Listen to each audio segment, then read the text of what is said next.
Breathe. Pull your ears.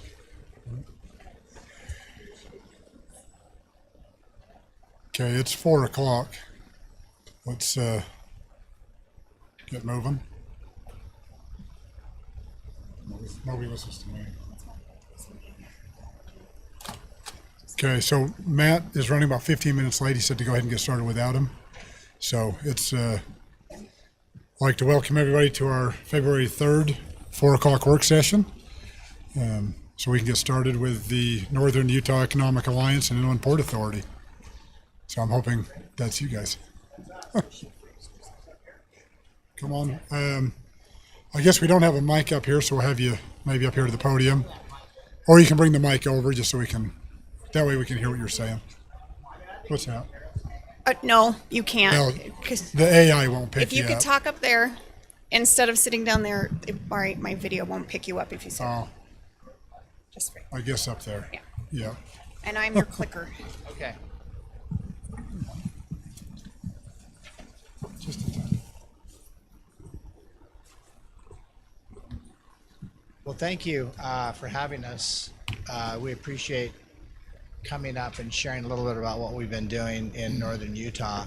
So I am the president of the Northern Utah Economic Alliance. We're a public-private partnership. We have been engaged by Davis County, Weber County principally, and also the state of Utah funds our operation. So we're a private nonprofit corporation that engages with both the counties, both Davis and Weber, and we have a pretty simple mission. It's to create high-quality jobs, principally in office and industrial growth.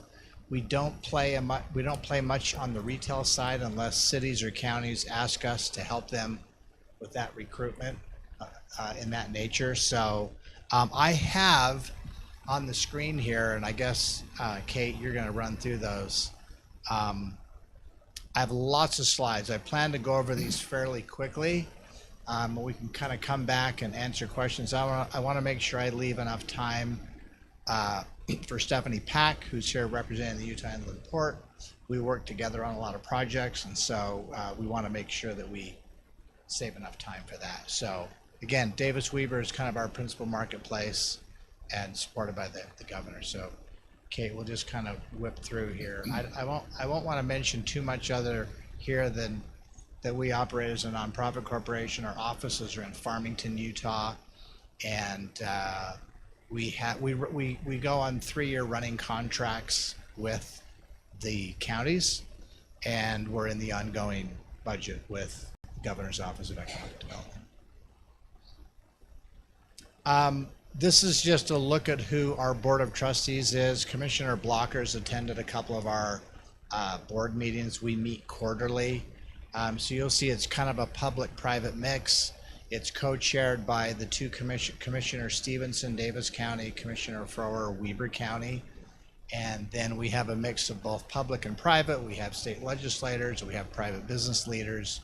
We have the two biggest cities between Davis and Weber represented, between Layton and Ogden City, and then kind of a mix of the rest of what you see there. From a marketing perspective, I just list these real quick to show you. This is a list of different office or industrial areas in Davis or Weber that we're working on that are what we kind of call potential job centers.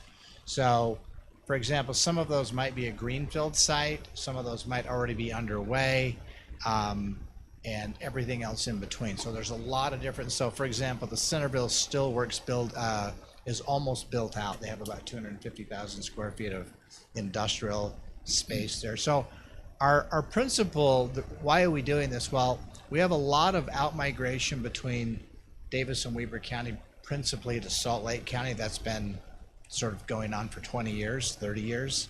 And we suspect that we'll always have some out-migration to Salt Lake City. They're the capital city, and there's a lot happening there. But I think as the Wasatch Front gets built out, we want to create job centers a little closer to home for people. So if you live in Ogden, you probably don't want to work in Draper.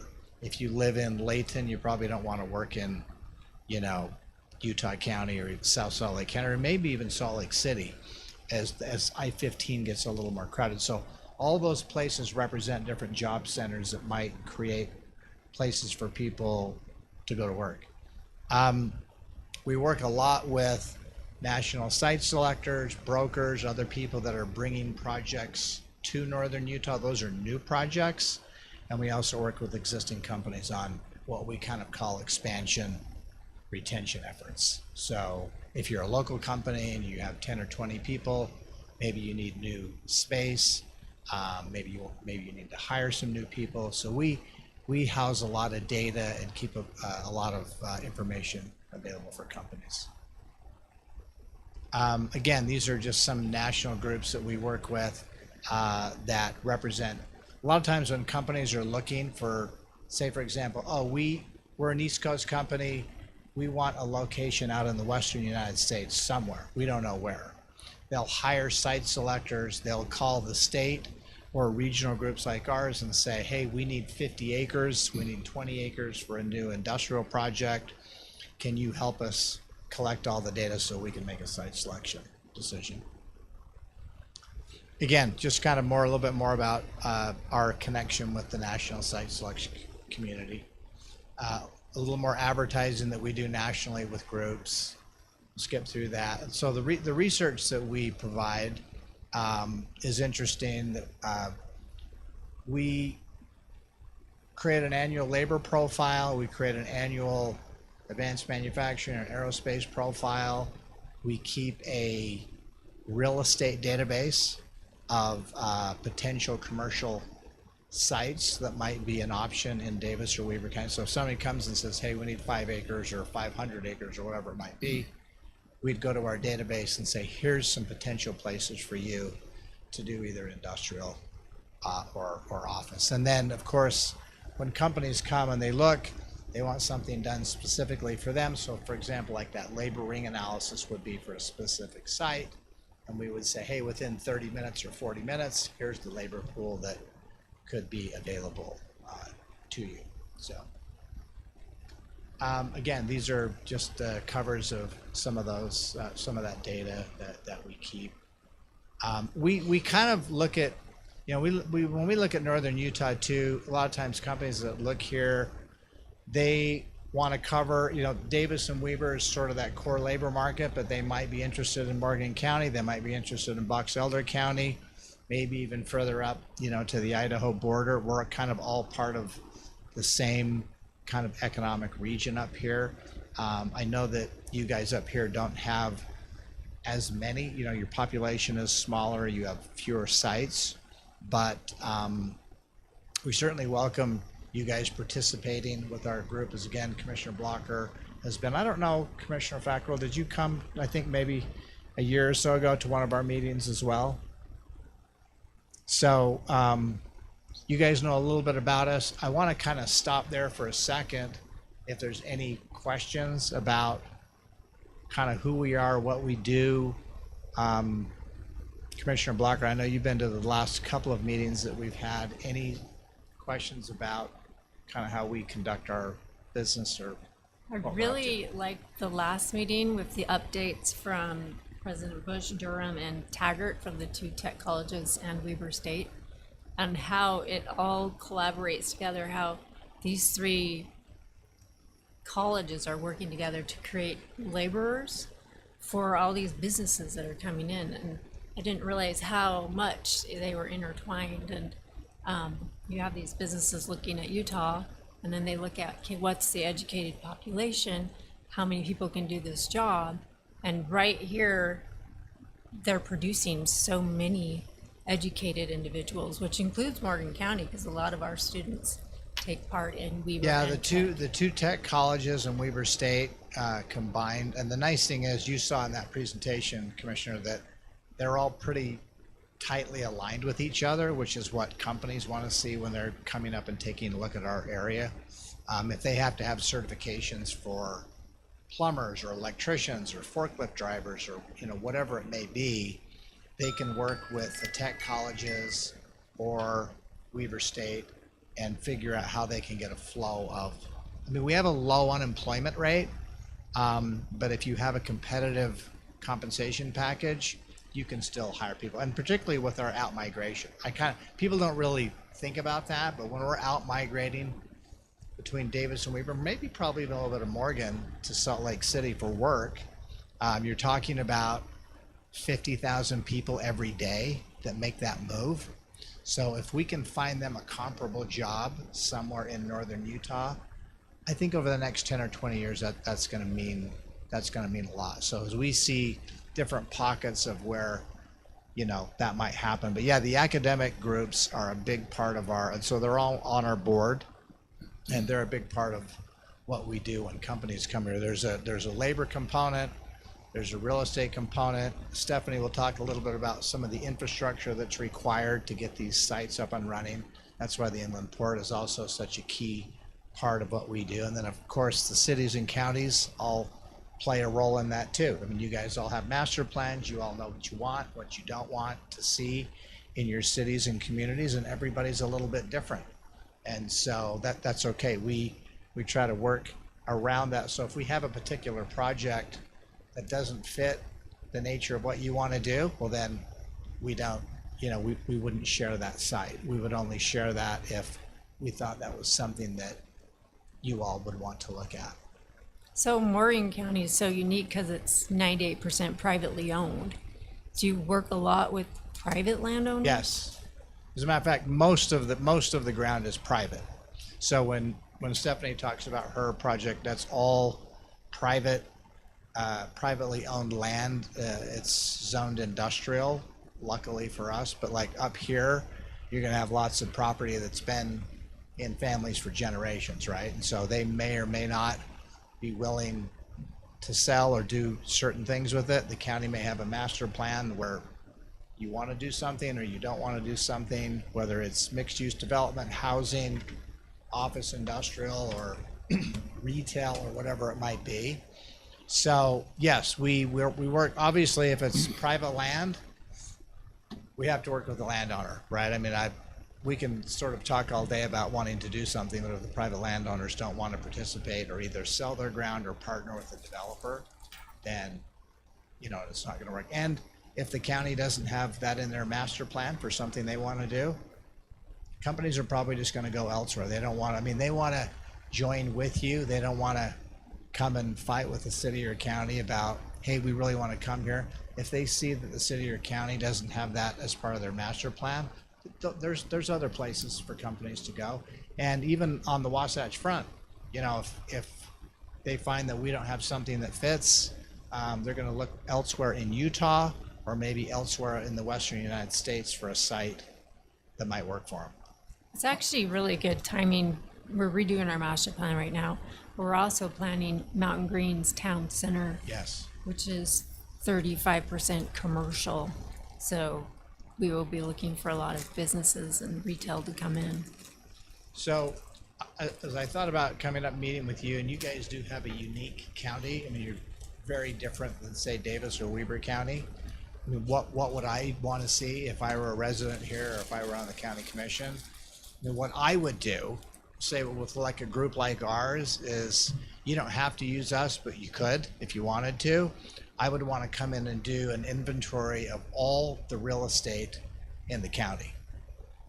Public or private, it's probably mostly private, and see where there might be potential commercial opportunities, whether it's mixed use, or some of them are kind of a combination. Like there was some property we worked up with a developer in Farmington where part of it will be housing, part of it will be an office development. So they kind of combine that together. But as I thought about that, I would at least want to see where all my real estate assets are in the county, and then look at your overall master plan. How do you guys see that over the next 5, 10, 20 years building out? Maybe some of that's still greenfield site in 20 years, and maybe the landowners want to keep farming that property or what have you. But there may be some places that whether it's around the new Mountain Green interchange, maybe it's over where the airport is, maybe it's where some of these commercial business areas are, off your main Morgan exit, that you would want to master plan. But that would be something that I would probably want to see, we could help you do that. We keep a real estate database. I think we have now about 250 sites that we've identified in Davis and Weber County. They will not all be developed commercially, but if they have a potential to be developed, we at least want to put them in our radar, start to figure out what the landowners want to do, start to figure out what the cities and counties are master planned for, so that when we get a call, we can at least say, hey, this is a site that might be a possibility, or this one's, quite not shovel ready yet. There's not infrastructure there, or the landowners aren't quite ready to sell, etc. But at least we've kind of got an open database of what that looks like in those two counties. And that's what I would recommend for Morgan, is at least know what the lay of the land is, where the parcels are, who the owners are, and then that kind of shapes what you guys will all do with your county master plan. So any other questions around that? Yeah, you mentioned infrastructure. Can you maybe give us an idea of what most entities are looking for? Is it shovel-ready type of a situation? What type of infrastructure do they typically need for projects that you're working on? I mean, it depends on how big the project is. If it's a really big project, they might say, hey, we'll build the infrastructure with you. Say, for example, when Procter & Gamble went to Box Elder County, when they're building that big of an industrial building, they didn't have the water, sewer, power, but they sort of built that out with the city and the county. If you're talking about smaller projects, maybe they're 30, 40, 50,000 square foot industrial flex buildings or something like that, they'll probably just tie into existing infrastructure, that might be available. But they've all got a timeline. Some of them have a timeline of, if it's a really big build to suit, they might have a couple years to sort of plan that with the city, county. If it's a smaller project, they want to go into maybe an existing industrial park or a building that's already being planned, and that they know that they can go in and lease space. We've got to find out, do you want to lease this space or do you want to own it? So that will kind of affect too, kind of when and where they go. Most of what we do right now is industrial jobs, manufacturing, advanced manufacturing, aerospace and defense, that sort of thing.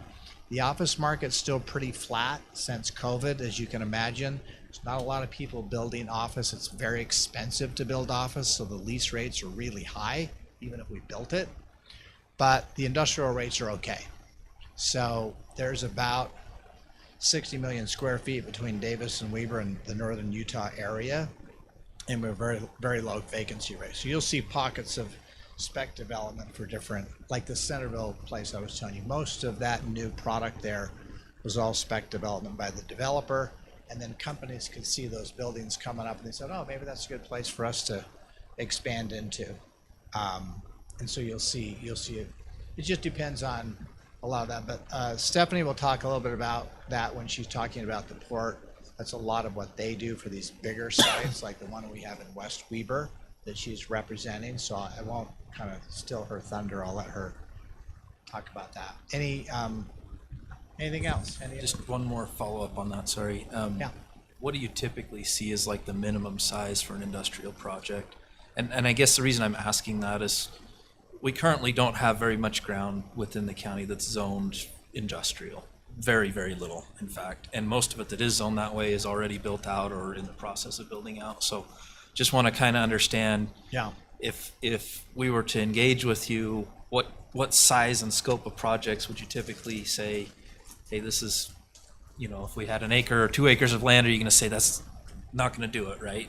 We need hundreds, or what does that look like? No, I typically? mean, you can have a small industrial development on 5 or 10 acres of property. Okay. And I think what you'll find out too over time is that when you guys master plan, you have a lot of private ground. Maybe a lot of that's not ready for development. Maybe you've got some transitions with families and generational property that might consider working with a developer for some type of commercial use. So I would encourage you just to kind of stay open to that process. I mean, obviously Morgan's not going to have the same sort of landscape that you'd see in Davis or Weber County, but over time, you might see a handful of companies that would really want to be up here. I mean, this is a really terrific valley, and they know that they can attract not just the workers within your county, but they would attract a lot of people from Davis and Weber to come up here as well. It's not that, you know, I mean, if you're within a 30-40 minute commute, 30 minutes, that would be considered, you know, well within reason of somebody wanting to come, you know, to work in your area. But so I would kind of keep a lot of those parcels that might still be in private hands at least on the radar. And then now that's just kind of on the industrial side. You might have some other mixed use things. You might have some housing components that all fit in with other commercial use too over time. I mean, they kind of start to blend together. I know that a lot of the communities that we deal with, you know, 10 years ago would say, hey, we're not going to do any high density housing in our community. We, you know, we just don't do that. And now I think everybody is saying, yeah, we've got to take a turn with that, and everybody can't have 1 acre, half-acre lots. And so we're seeing a little bit of a transition. I know you guys probably don't see quite as much of that up here because you still have That's all we see. way more open space than a lot of the cities, you know, on directly on the Wasatch Front. But it'll start to kind of, I'm sure, come your way if you haven't already Come on, it's it's here. here. seen that. So I saw some of the new developments just driving in here this afternoon. So, but yeah, there's Michael, there's a lot of different shapes and sizes for office, even office and industrial. You might even see some 2-story smaller office, whether it's medical plaza type stuff or other small office stuff. That's the kind of stuff that I think we'll still see continue to pop up. And that might be appealing up here too. It might even just be a medical or dental plaza that is kind of a nice amenity to have up here over time. So all of that stuff is fair game. And then I think, you know, retail is a little bit of a different animal. Again, we don't do that directly, but we can kind of put you in touch with if you're trying to recruit certain types of retail for certain parts of your cities, you know, city and county. You know, we can at least offer some data on that too. So do you, also within that, you're talking about retail, do you help us by having, you know, if somebody comes to you guys to ask about the economic, you know, viability of having restaurants or hotels or whatever in an area? Yeah. Do you I mean, we bring them to us? have developers that call us and say, hey, we're considering a hotel in this region. There are certain, say, commercial brokers that all they do is represent retail development. All they do is represent the Costco's and the Trader Joe's and you know, the Olive Gardens of the world, and they try to place them anywhere, say in the Western United States or the country for that matter. So they're kind of all sort of making inquiries into where do communities want to have that kind of retail, and hotels fit into that category too. So in the event that we have those people connect with us, if there's something that you're interested in, well then we would either steer them your way or steer them not your way to another community that might have that interest. I don't know. I don't want to. That's just part of our commercial real estate database. That's Stephanie will talk about all the infrastructure out there. That's a labor ring analysis that we would do for a certain site. Again, local expansion retention, just working with existing companies that are already here. I would keep going. That's an existing business outreach campaign. These are some of the people that obviously that we partner with. You'll see on there all the, not just the government groups, but all the other, like, you know, 47Gs, the Aerospace Association, and people like that. So everybody, I mean, Utah is still a small state, so we want to make sure that we all work together and partner together. I'll let Stephanie jump into that. I think there's maybe just one more slide or two. I'm going to, at the very end, keep going. Yeah, I just wanted to show you that one. That's just kind of a list of companies that have expanded in our region over the last 4 or 5 years. So some of those are small, some of those are, are bigger. We've worked with projects where people are going to employ 20 people. So we don't have any particular, some of those are really big, like Northrop coming here and being a big partner up at Hill Air Force Base. They're going to employ several thousand people. But we also deal with small vendors that need 20, 30, 40, 50 people. So we sometimes it's, more interesting and fun to work with the small groups as well. But I just want to say we're available to be a resource to you. Commissioner Blocker, I don't know what conversations you've had with both Commissioner Stevenson and Commissioner Frower, but I think I won't speak for them directly, but I will indirectly, that I think initially, if you wanted to come and be a formal part of our group, we weren't looking for any financial contributions. We just wanted you to come be a part of our team, be a part of our network, and after a year or two of that, you could determine if there was something that made sense. But we're not here, asking you to get your checkbook out. We just want, we'd like you to be a part of our team and just see what we do. We can help with the real estate database and other things like that out of the gate with your master planning if you'd like. And our services would be all free of charge. So we'll just kind of let you sort of noodle on that, and then I'm gonna ask you one more question. Yeah, sure. Since I began working with you in 2021, you say that we're not going to be charged anything for the first couple of years now. Back then it was a lot. Then it went down lower. Then it went down lower. So we're just going to try it for a couple of years and see how we do, and then you might decide that if it's a benefit, then we can. I think what we did before is you guys are having a transition on, I think you had a contract with a private group and what you were doing with staff.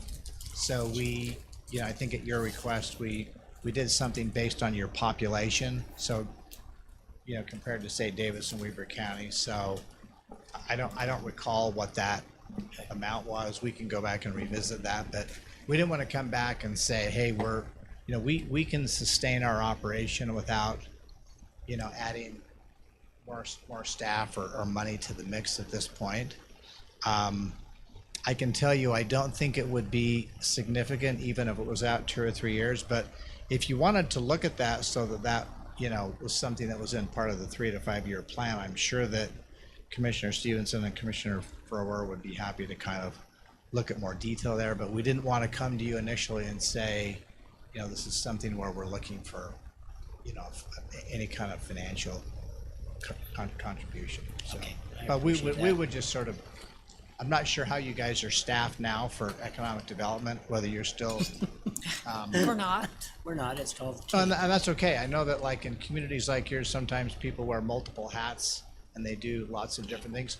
For example, outside the really big cities, most of the cities in Davis and Weber County do not have full-time economic developers. So we kind of come in and help them.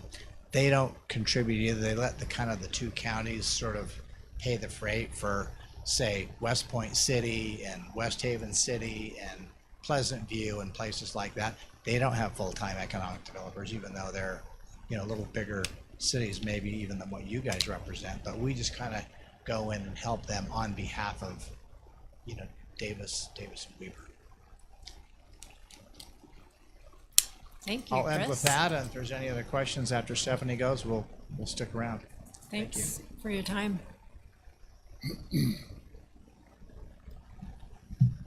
All right.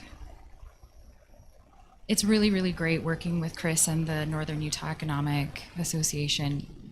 They do incredible work for the communities that they work for. I know as they partner with Morgan County, they're going to do that same incredible work here. Similarly, with the Utah Inland Port, we want to have our tools be led by the community. And so at the end of the day, and the biggest thing that I want you to take away from my presentation is that this is a tool that you can leverage for your economic growth. And that's what we want it to be leveraged for. So the Utah Inland Port Authority was created in 2018, and the original creation was designed to be a traditional inland port. A traditional inland port looks a lot like a deep sea port that you'd see on the coasts. It's largely a logistics facility that facilitates the movement of goods via different modes of transportation. An inland port functions the same. The legislature created the Utah Inland Port to create facilities just like that in Salt Lake City. Our market is small enough that the private sector and the facilities that the private sector manages service our region sufficiently that we don't need a government entity to be, creating, maintaining, owning those types of facilities. So we anticipate that will change in the future. We're positioned and poised and have the legislative tools to be able to serve that need when it comes. Until then, what do we do? And that really came to bear as our new executive director, Ben Hart. He started about 3 years ago. And we saw the tools that the legislature gave to our organization and saw an opportunity for us to work on regional economic development.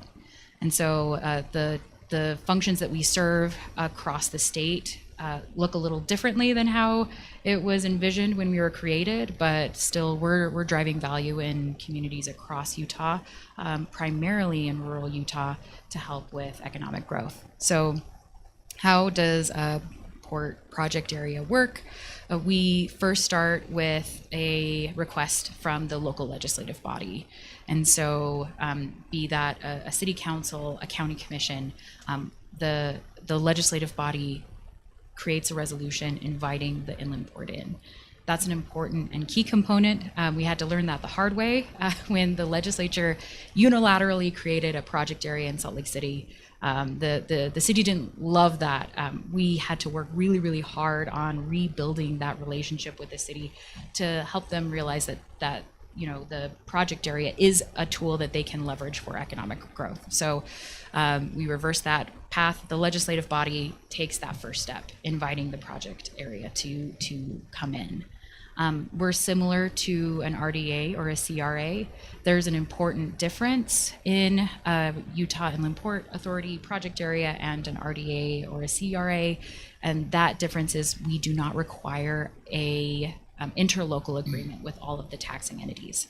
When a project area is created, it is driven by the legislative body, the land use authority, in this case, Morgan County, and the creation of that is a flat 75-25% split. I'll talk a little bit about this later in the meeting, but it's important for you to know that that's a important difference. It helps us be a little more agile than the creation of an RDA or a CRA is, in that we can create it a lot faster. We don't have to worry about negotiations since that percentage is already predetermined in our statute.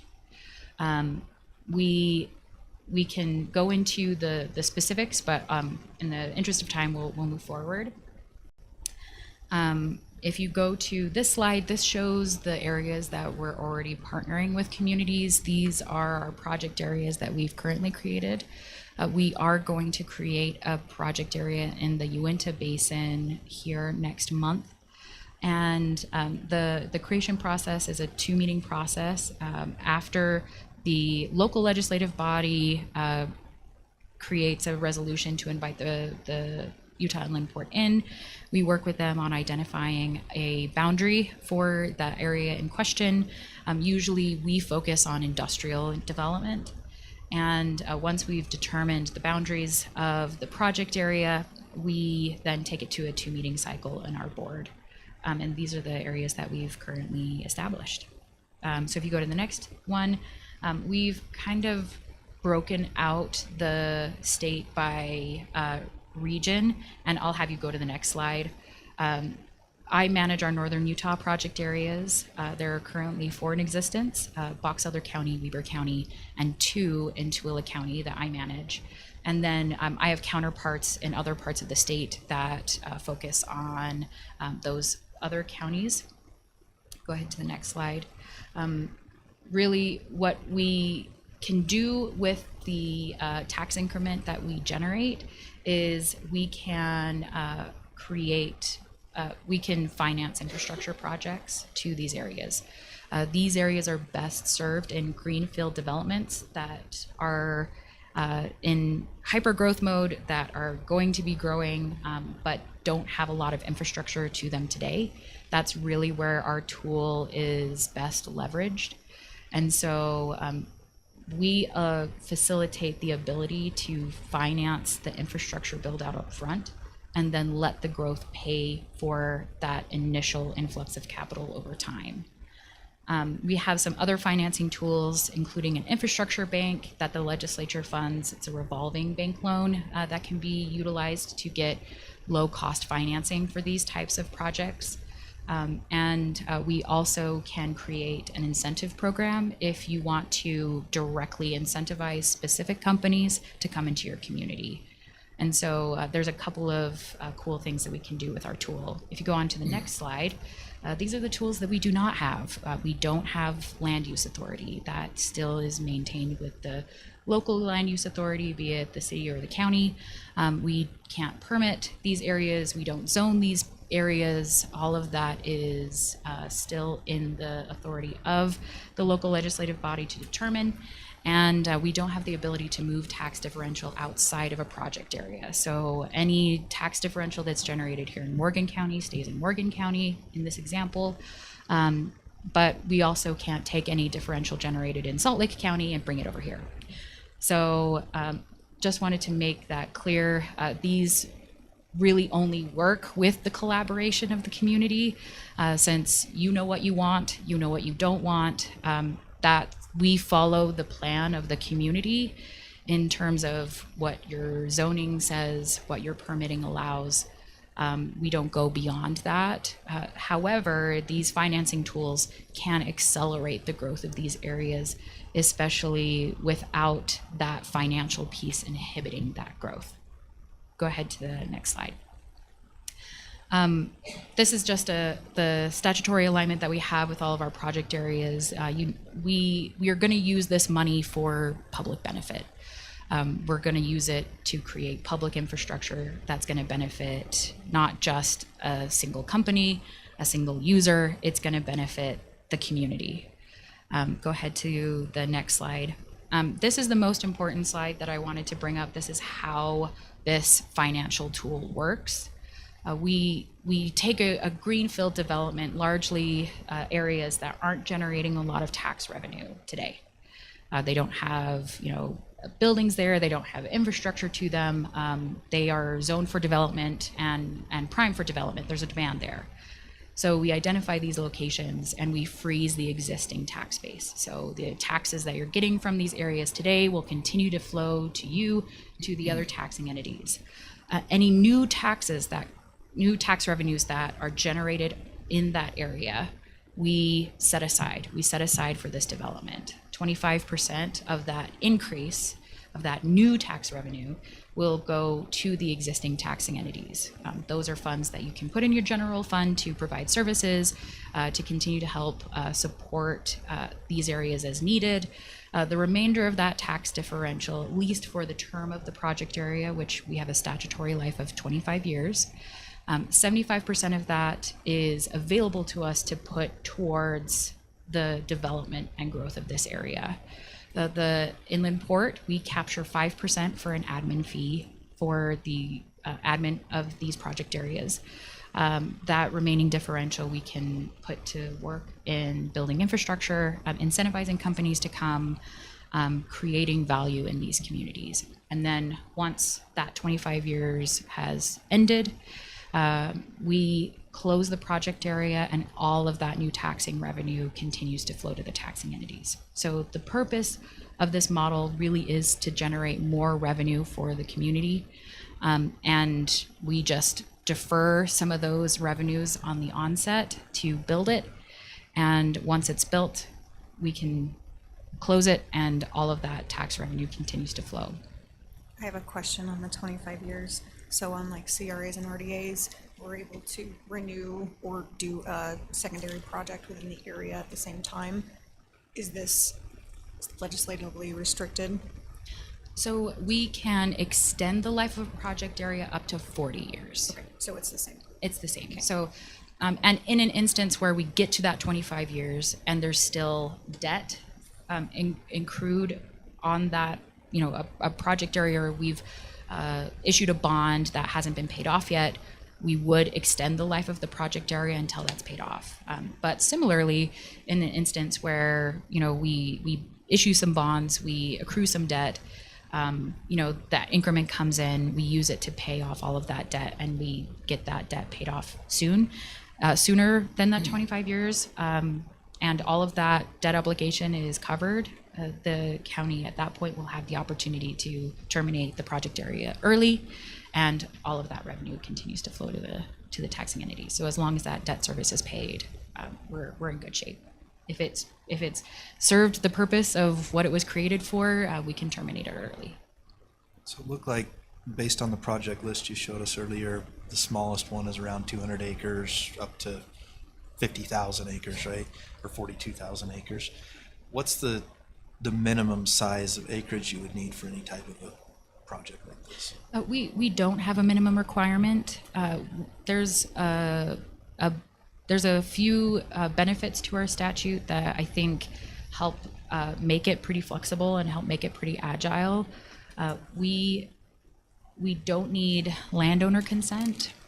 I mean, when you're looking at economic development, it's best if you have a willing landowner that's, you know, ready to develop their property. And our most successful project areas are just that, where you have I think, with very, very few exceptions, all of that acreage within our project area boundaries are privately owned land. And so we work really, really closely with the private landowners and the developers within our project areas to make them successful.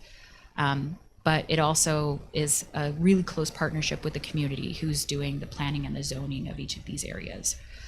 In some of our more rural communities, we do have mixed use developments within our project area boundaries. We're not restricted to just doing industrial. I think that's our strength. I think that's really where the rubber hits the road with our tool specifically. But we have project areas in really those smaller communities that have mixed use opportunities. There's communities like Wayne County or Sevier County where they have small enough populations that an industrial park is great, but if you don't have workforce housing, it makes it really, really tough to recruit those types of businesses there. So they've incorporated housing into their project areas. So that's something we can consider, especially if there's a lot of development that requires a huge infrastructure lift. We can utilize the tool to recruit some industrial development. That revenue is generating the bulk of that value, and we can use it to build infrastructure that's going to benefit not just that industrial development, but it's also going to benefit a neighboring residential community or a neighboring retail center, right? And so I think that's something we can look at.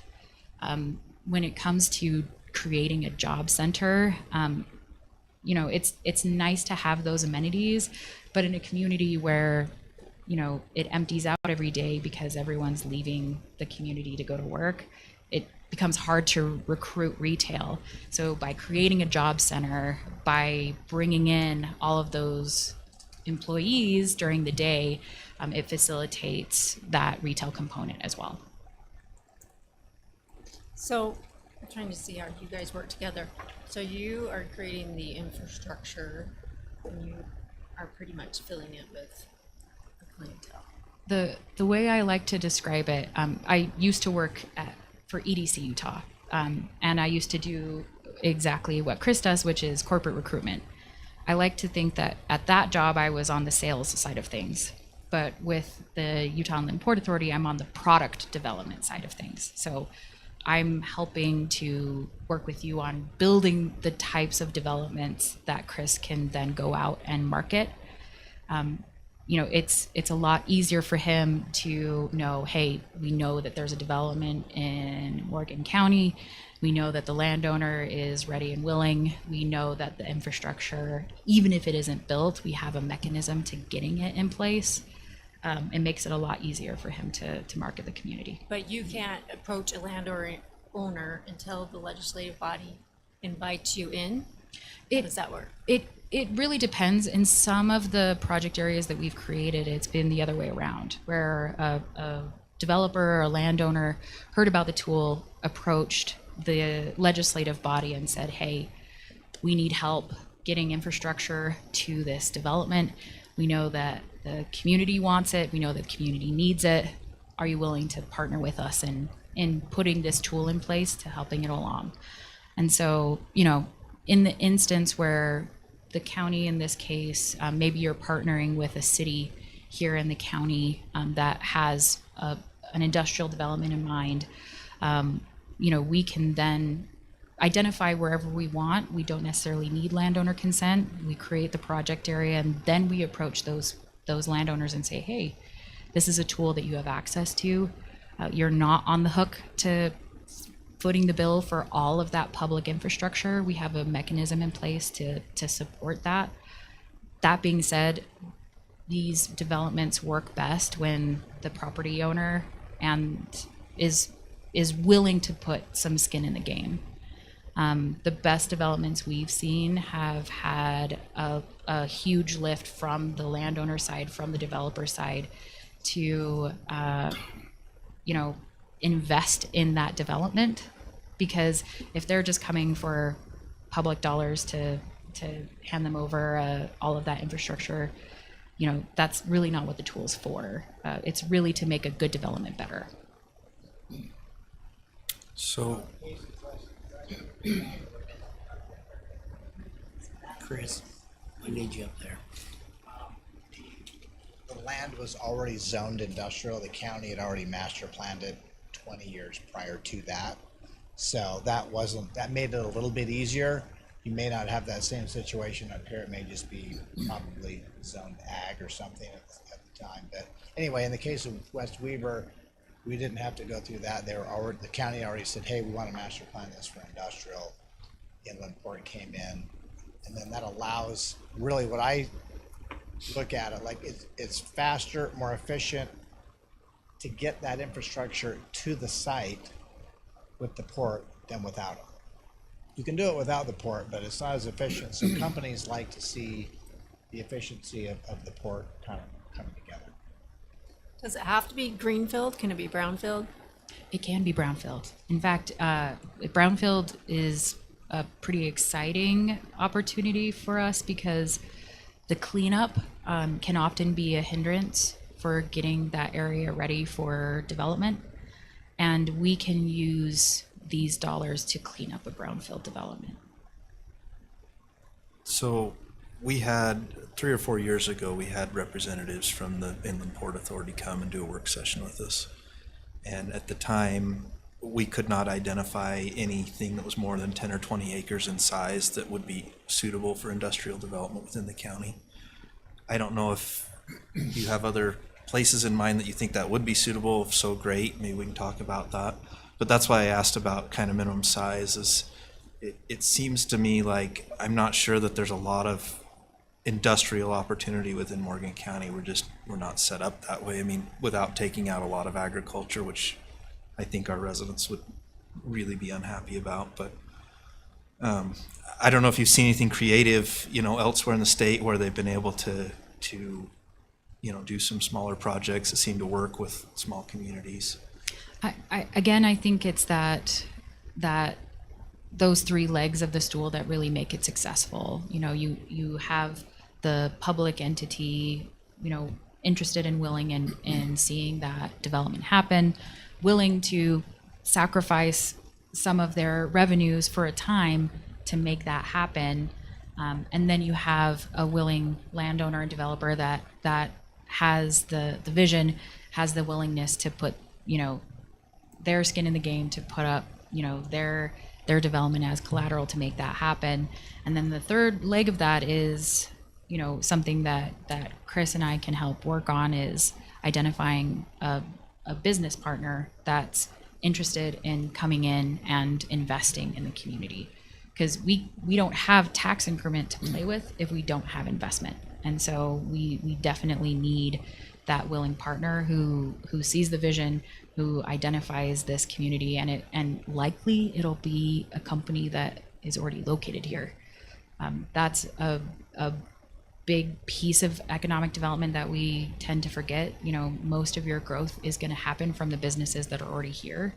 You know, we're going to be working on marketing this area to businesses outside of the state to come in and invest here, but that's probably my first look, is to say, okay, who in the county already needs some more facilities, wants to expand, who wants to relocate to an area. That's something we can look at.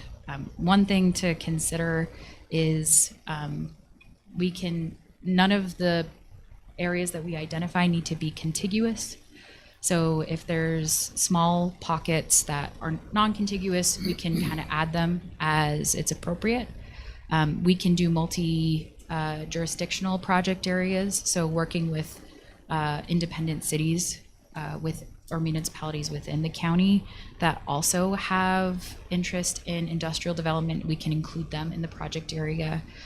We can also amend Morgan County into a larger project area outside of the county. For example, because we don't require even a jurisdictional contingents, we can amend, 10 acres here in Morgan County into our project area in Weber County. And any increment that gets generated here in Morgan County stays in Morgan County. Any increment that gets generated in Weber stays in Weber. But it just facilitates the ability for you to, participate in the project area, leverage the tool. And it would just be a loose partnership with that community in that, you're joining in with their project area boundaries. We have a project area in central Utah that I think covers 4 counties. So I was thinking the industrial park in Mountain Green is in shambles, right? I don't know how many acres that is and how many businesses are in there, but You're talking industrial by the airport, is that industrial? Isn't it? light manufacturing. Light manufacturing. I don't know if we have any ground currently zoned industrial in the county. We have manufacturing and light manufacturing, but I don't know that we have. So does it any have to be industrial. zone industrial? Well, and when I say industrial, light manufacturing Oh, fits okay. into that. Okay. Sorry if that wasn't clear. No, that's good. Yeah. So, for example, I don't know if you've seen that light manufacturing zone area over there, but it's really old. There's some vacant buildings. There's some that are full. Is that an example of something that you come in and? That one would be a little bit tough, since the power of this tool is capturing tax growth. And so if there's an existing building, even if we make improvements to that building, the value, like the taxable value of that building, isn't going to change significantly. So it's going to be less potent in an area that's already developed. That being said, if there's going to be significant investment in a place like that, if they need to demolish some buildings so they can build a bigger one, or if they want to expand the borders of that industrial area, I think that would make more sense. But something to keep in mind, with a brownfield development, if it's undevelopable now because of hazards or things like that, that's something we can look at. Thank you, Stephanie. Feel free to reach out and ask us any questions. We'd love to help support. One other thing to keep in mind is we want to improve the logistical infrastructure on the back end. And so you've got a great asset in your rail line here in the county. And that's something that we want to make sure is utilized and not undervalued. And that could be something we can focus on, is identifying some areas adjacent to that rail line and make sure that it's well utilized. I'd just like to say with what Chris was saying about identifying these properties and using our master plan, I think one of the frustrating things for me is when somebody, they come in, they buy a piece of ground, it's zoned one thing, and it's like, oh, we'll just get it rezoned, not a big deal. It's like, that is, so I appreciate that you're working with the county. This is the plan of the community. Let's try to build the best we can with what's available, and not just like, we'll just change it. No big deal. We'll kind of strong arm them. We'll twist a little bit. And so that was one thing I got that was appreciated, is working with the plan that's been put together by the community. So thank you. Absolutely.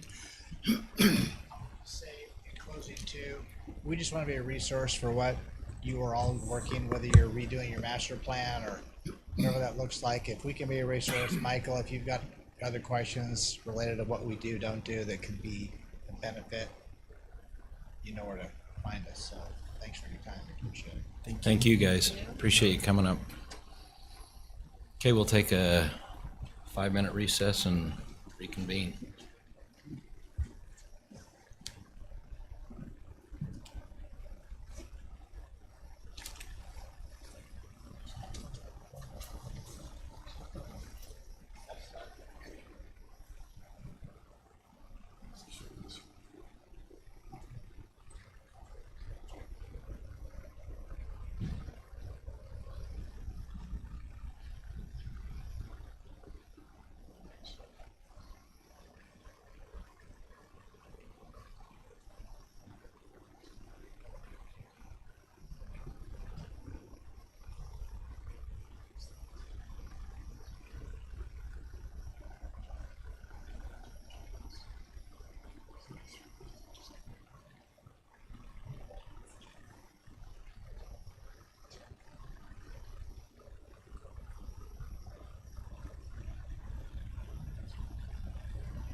Hi, Blaine.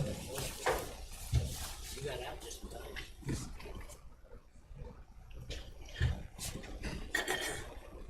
So did you just go to went to Jordan, Egypt and Jordan. I mean, you're always glad to come on to the United States of America, but it's cool. Things are cool, but.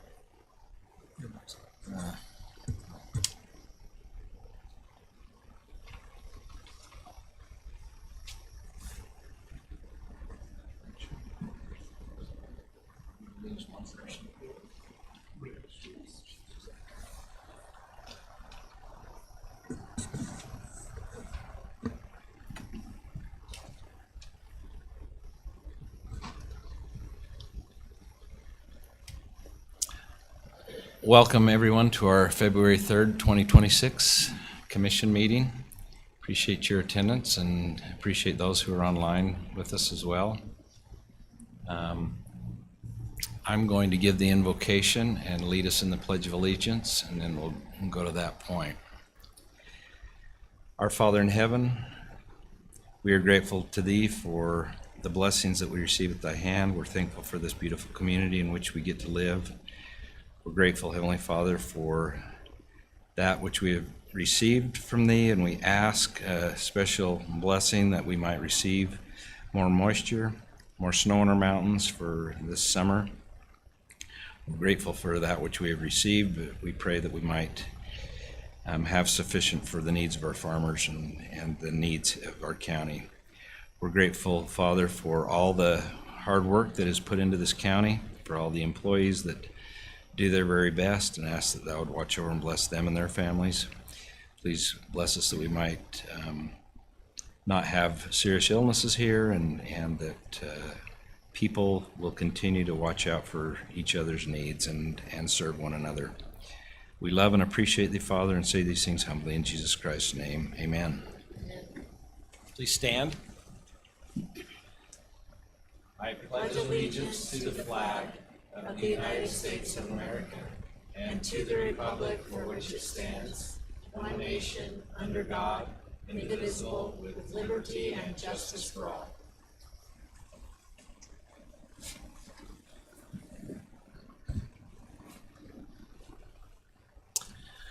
Okay, has everyone had an opportunity to read through the consent agenda items and any questions that they had taken care of? Okay, I'll look for a motion then. I move that we approve the consent agenda. I'll second it. Have a motion by Commissioner Fackrell and a second by Commissioner Blocker. I was going to say Newton. I was writing down Newton. Are you used to me doing a lot of We motion? look a lot alike. It's a facial. All in favor? Aye. Any opposed? Okay, motion carries. Any declarations of conflict of interest? Okay, thank you. Okay, we'll turn to our public comment at this time. Anybody that has a public comment to make, please come forward. And there's 3 minutes if you'd keep it to that, and state your name and where you're from when you get to the podium.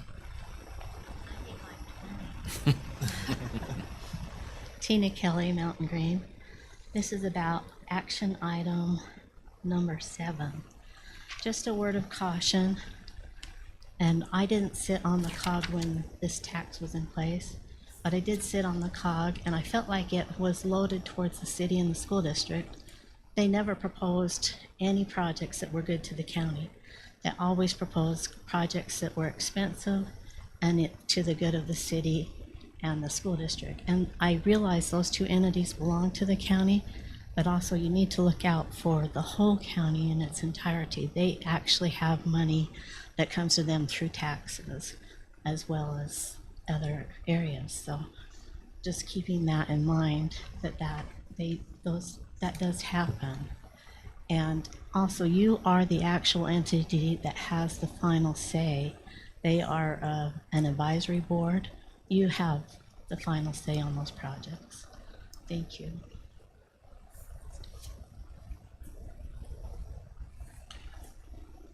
So I guess when we can discuss that when we get to that, but My question would be, is everything that comes from COG would come to us? Everything's advisory. Okay. Any other public comments? Okay, seeing none, we'll move on to our presentations. Okay, did you want to do this, or do you want me to do it? Okay. Okay, can we have Cindy? Is she here? Cindy, there you are. Run, Cindy. Well, I'm telling you, if somebody's giving out money and they said Cindy, I'd come out. We just wanted, we could have just brought this to you, Cindy, but we wanted you to come and present this to you, so we did this online and our public understands what we're doing, but the county has set aside $6,000 towards our food pantry. And we really, really appreciate all that you guys do. I know it's a lot of work, and I know you can use it, and it will go to a good use. So, thank you very much. Thank you for all you do.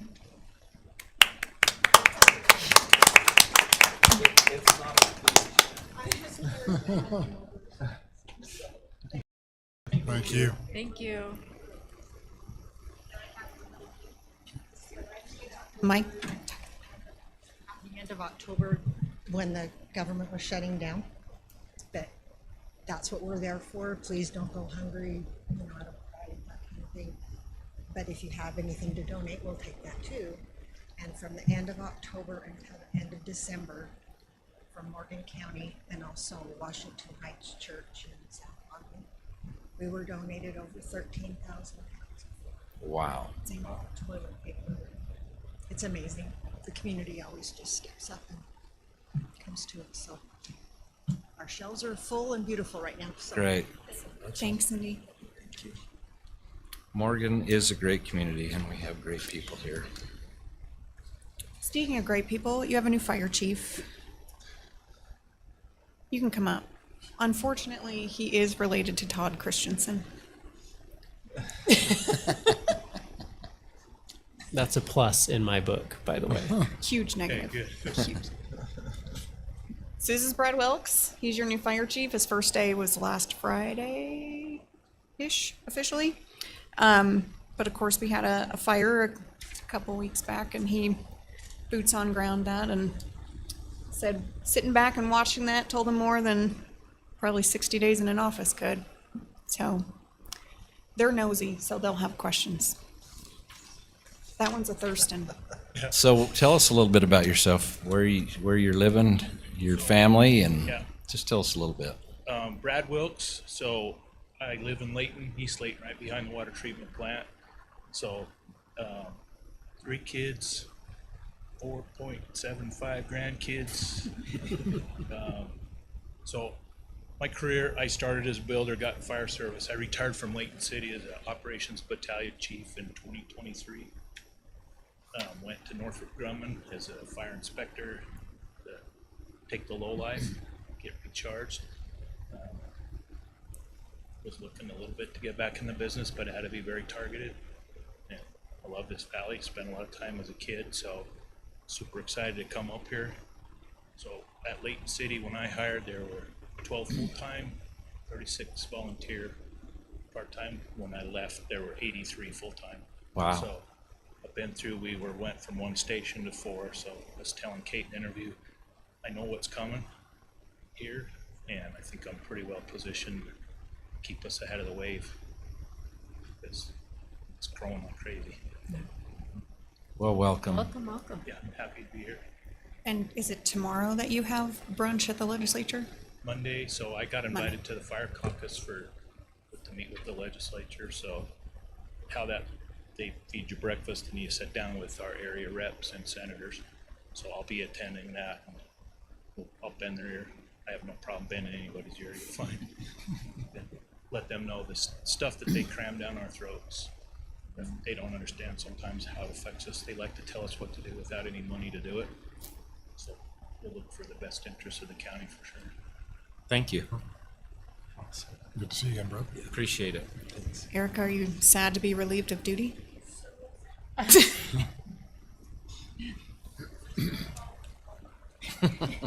I do think we ought to recognize Erica, though, just for her contributions. She spent a couple of months as acting chief, and that's not an easy job. So she was fulfilling really 3 jobs for a while there, the fire chief, the EMS department head, I guess chief as well, right? Or deputy chief, and emergency manager. So those are 3 heavy jobs. Thank you, Erica, for doing that. Did they triple your income? You weren't here to sign up, so. No. Yes, thank you. We do appreciate that. And sometimes those things do go unnoticed, but we do appreciate it. Okay, we'll move to our action items then. F1, Morgan County Historical Society. Discussion on preservation tax credit proposal and discussion on request from Morgan County Historical Society that the county establishes historic preservation property tax credit. Jeff Matthews, Morgan Valley Preservation, Mr. Chairman, Commission, City staff. Our presenter, Justin Reese, is unanticipatedly running late, and he has his PowerPoint, and we would like to request, if it's possible, to move our item There he is. He's down right a there. little bit. I withdraw my request. Thank you for your time.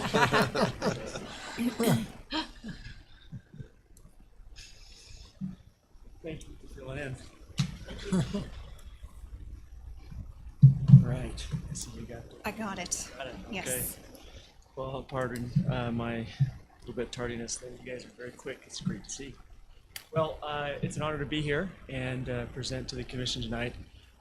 It's been an honor to work with the Preservation Society. They were so kind to invite me to participate on their board and work on some great things. I think one of the most important things that we try to work on, and that we have done a good job, I think, most recently, is doing things that have an impact on, like, actually see action happen.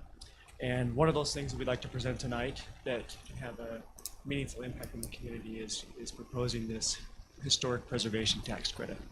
As you know, Morgan County has a lot of history. There are buildings that are in the historic district. We have a national historic district. Correct me if I'm wrong on the verbiage there, but there's already been a lot of action to preserve the history of Morgan, and we want to continue to do that.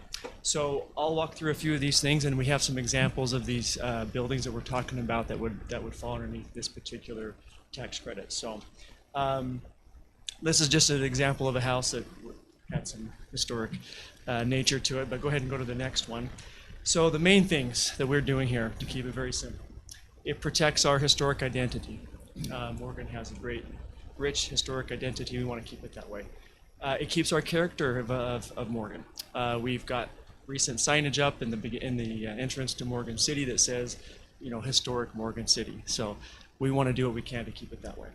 And it increases our long-term property stability. We have enough of these buildings and houses that we want to take care of and make sure that they stay nice and stable in our history. Our snapshot on this, we want to request or put up to you that we would have a 20% tax credit up to $1,250 that would be only available for qualifying historic residences. And this ultimately would just encourage this proper maintenance and restoration of these houses. Clarifying question. Yes. Residences only? This would be for residents only, residences only. And the reason for that, there are other programs available for commercial buildings. So while we want to have all of that be historic, we definitely want to, in this particular one, target residences. So with that, we went through a lot of work to figure out what is a good time frame to focus on. And what we come up with a significant amount of properties, it would be anything built earlier or on the year of 1945. So 1945 and earlier. That means that they must meet particular maintenance standards. And they must follow our preservation guidelines. And I'll get into who administers that and how we oversee that. So if we go to the next one. We'll get it in a second, but again, why do we need this? It preserves our heritage and our character, gives us a good identity, and keeps our rural character. If you've been to other rural communities in Utah, you'll see that there's been a good effort among all the rural communities to try to keep that history. If I'm driving down on my way to Lake Powell and you go through Kanab, you can see what they've done there. If you go up to Heber City, you can see what they've done there with some historical residences. Cache Valley's a lot there. It also encourages reinvestment into aging homes. Homes are getting older, obviously, and those homes that are in that time frame and earlier need additional help and need additional focus on them. And then I think another big one here is it supports these neighborhoods and keeps those property values strong and stable. I think these are fairly intuitive here. We increase the long-term property values, resale values of any homes that would fall underneath this or get that a facelift, so to speak. They would see higher tax increases and assessments. It is, as one of the hats that I wear in tourism, it is one of the appeals of Morgan to have that historic nature. We get a lot of people coming into town that are looking for that type of architecture and that type of look, and it has people brought in for that. And then just overall community branding and attractiveness. We want our communities and neighborhoods to look good. Okay, so the cost to the county in a tax revenue perspective here. So we're looking at $1,250 per year. They must be built on or before 1945. We've gone through the list. Cheryl Gross has done a very good job at identifying there are only around 100 homes that qualify for this in the county. So this is countywide. Then you must actually apply. So not all 100 homes would get this tax credit. It would only be ones that apply. And out of those, it'd only be the ones that actually meet the criteria and then are ultimately approved by that group. We do not anticipate that all 100 or even a high percentage of those will go for this right away.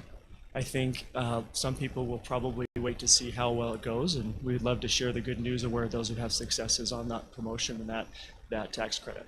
And we really feel like overall, what this is trying to encourage and invite has a very low net cost to the county for what it ultimately would bring back in value and attractiveness and that character that we're looking for. 1945, it aligns with that historical architectural period before the post-war construction boom. It's consistent with national and state standards, and we're really trying to focus on genuine historic homes, not modern homes. Yet. The county assessor's office will oversee the eligibility, the verification, and the tax credit application. Our historic society and the preservation society will actually go through and do the review and the documentation to make sure everyone's compliant and all of those applications and requirements are met and filled. And then every year, those groups will have to renew or reapply for that tax credit. So they don't automatically get it in year 2 if they did it in year 1. We want to make sure they continue to apply for it and have to be awarded that. And how do you know that they did $1,200 of fix-up? $1,250. Well, how much of that do they have to spend towards keeping their property?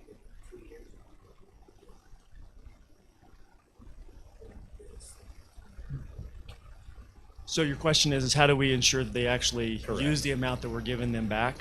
Well, that would go through what we do with the documentation, and I would, we can provide some more context on that. But the process that we would go through and review the home for them to apply would be done by the Historic Society and the Preservation Society, and we would just have to make that group would be in charge of making that assessment to make sure it's there. We assume that amount isn't going to cover most of the repairs on a facelift for a house, but if they're willing to put in, we're assuming they're going to put in more money than that, but every little bit would help to encourage that upkeep and that facelift.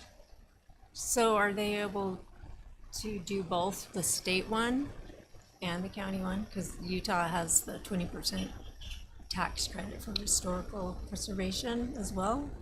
I think if they, and correct me if I'm wrong on this, but I think if they apply for both and are approved for both, they could do that. I don't think we're not prohibiting them for going after both. And again, the benefit is you get a better looking house and better looking neighborhood if they do. Yes, please do. But you have to come up Have to here. do it on mic.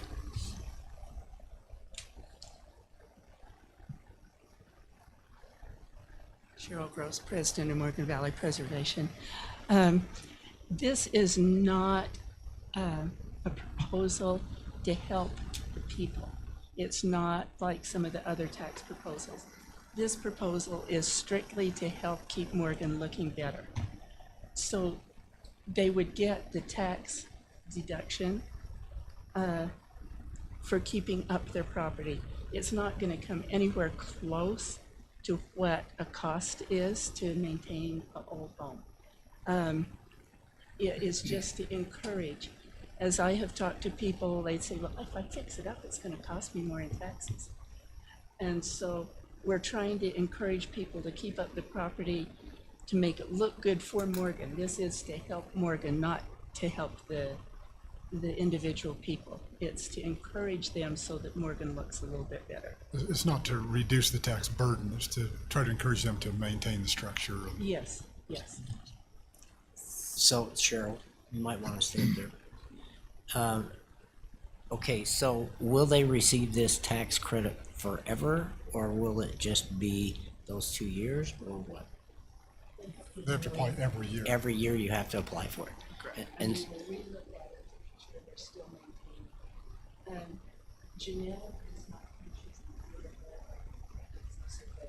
she has worked with this.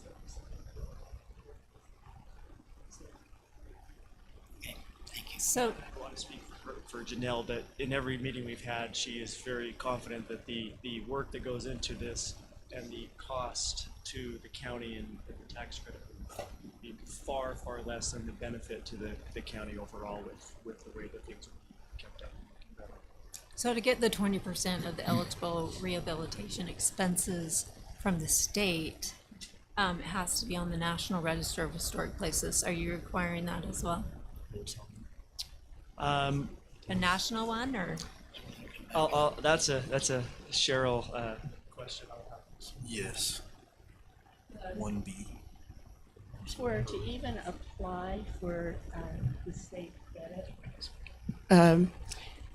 you need to have spent at least $10,000. The state one is on work that you've put in, cash that you've put in to your home. The problem is a lot of this, and it has to be done within a 3-year period. A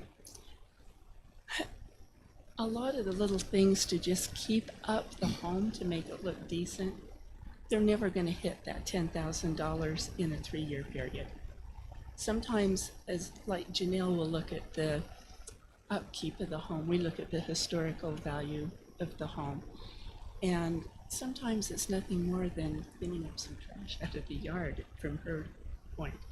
This is to make Morgan look a little bit better and be a draw for the historic people that come in to see the history of Morgan. Cindy will tell you that we get a lot of people into the train depot because it's a historic building. So this was started to try and clean our town up a little bit, honestly. And right now it would only be, you have to be on the historic register, so it would only be, it only includes Morgan, North and South right now, but anybody in the county that wants to get on the historic register could also apply.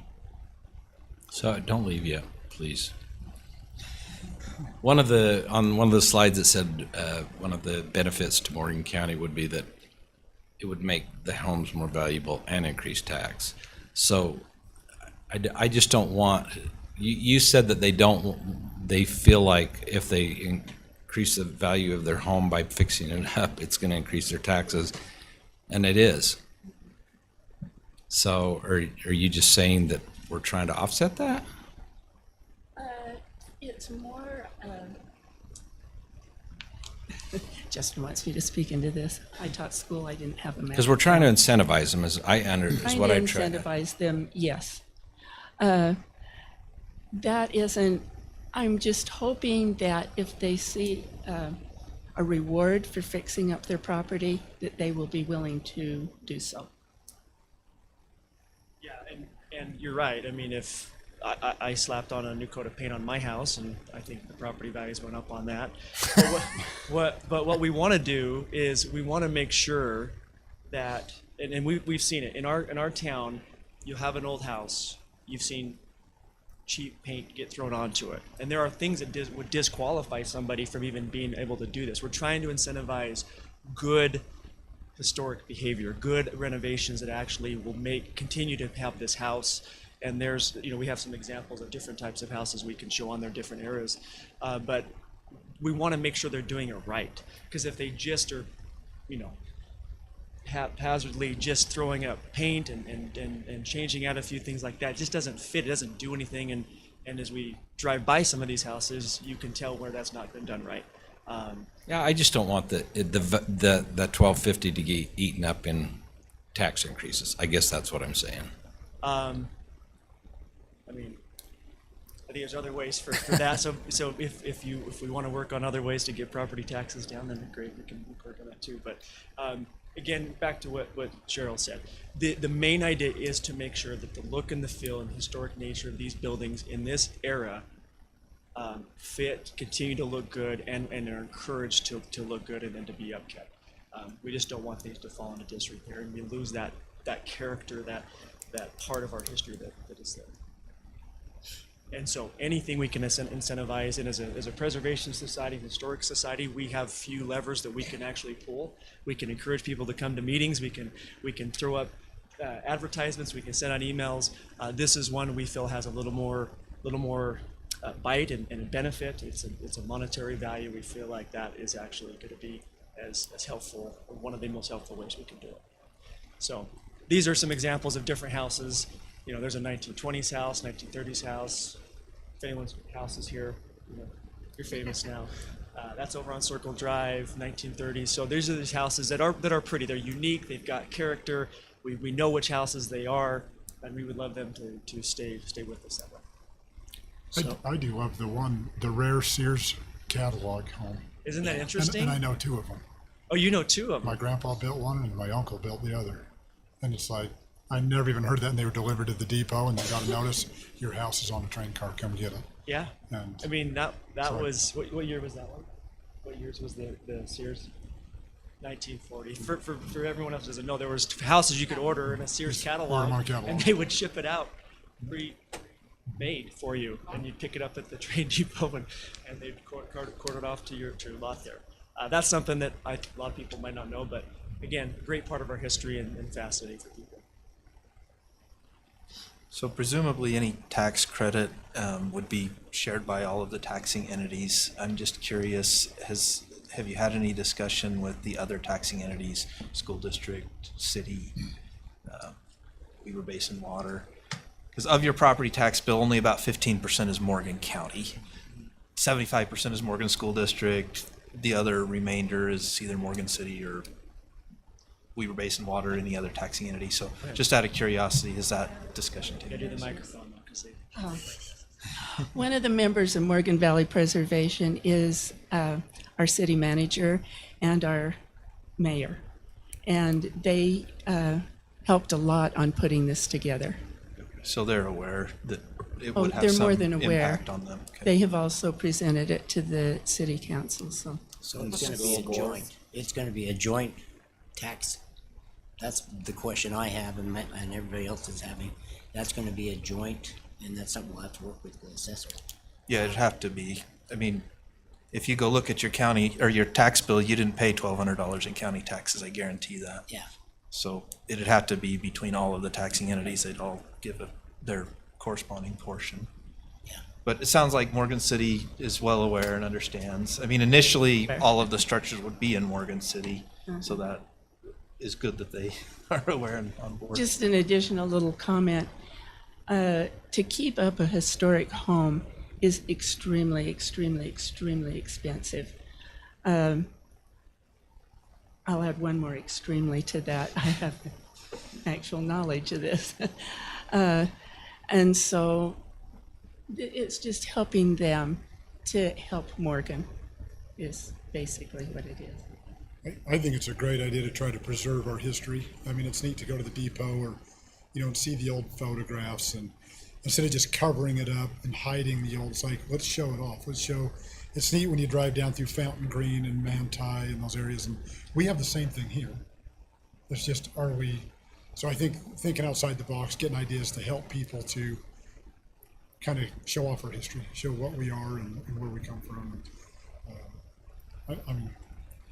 I think as people look at, as Mike brought up, the taxes, the different entities and the school district and all them, it sounds like the city's on. And I think it's a great idea and a great way to try to incentivize those few homes that we have to not be torn down and not to be covered up, but to show where they came from. I'm going to say the Sears and Roebuck houses, let's get a couple of them up there. So I suspect, and Garrett, you can confirm this, the next step on this would be to have an official resolution that codifies this, correct? So I think, well, we would have to have a resolution, but for now, it's just on for discussion. Is that what you're saying? Just for the next time it comes back? Right now, obviously, the only decision that could be made is us to say we like this or change this or that, right? We can't put anything in place tonight. We don't have that. We're not at that Right. point. But in order to enact something like this, we would need a code amendment that clarifies and adds this. So I don't know if it would take a code amendment. That would be by ordinance. I think it could be done by a resolution, which wouldn't actually go into our code. Okay. It would just be a resolution to say that we're in support of this. I think what I was hearing is there needs to be some agreement with the other taxing entities, though, that they're on board. How did we do the homestead credit when we rewrote it in '24? Yeah, because this would be very similar to that, wouldn't it? Yes. It'd affect the same way. I thought that was by I'm trying to ordinance. remember. And any way that this is written, even if it's homestead credit, veterans, what have you, in order to approve the credit as it's a loss of revenue, it would have to come before the commission annually, listed out by parcel, and done by resolution. So you guys Like we would do with the homestead. Like we do Just with make homestead sure credit. With the homestead credit, because I didn't think that was done by ordinance, just because it didn't go into our code, but maybe it did, and I'm trying to pull up. But I do think we, at least the school needs to be aware of what we're talking about, Agreed. since this is the greatest part. Yeah, so I think we did the homesteader credit by resolution. And so if we do it by resolution, then that allows you to update the criteria if you think there's any changes. So with the homesteaders, there was that discussion that maybe this changes, we see how it impacts the county, and maybe the credit changes over time. I would suggest doing something similar here where there is a resolution that comes back.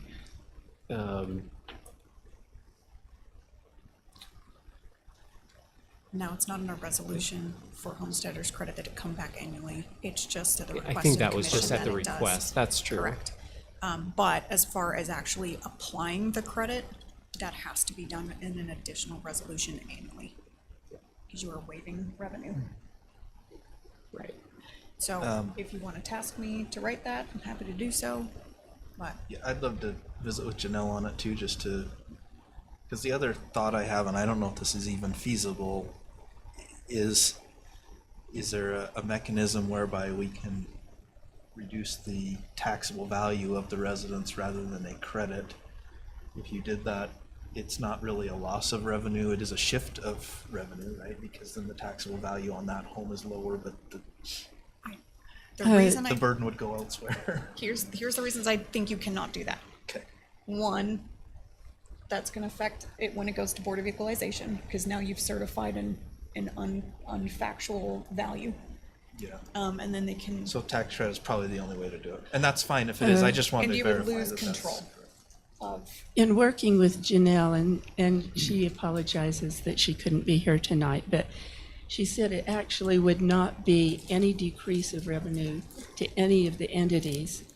It would, the tax amount would just be shifted.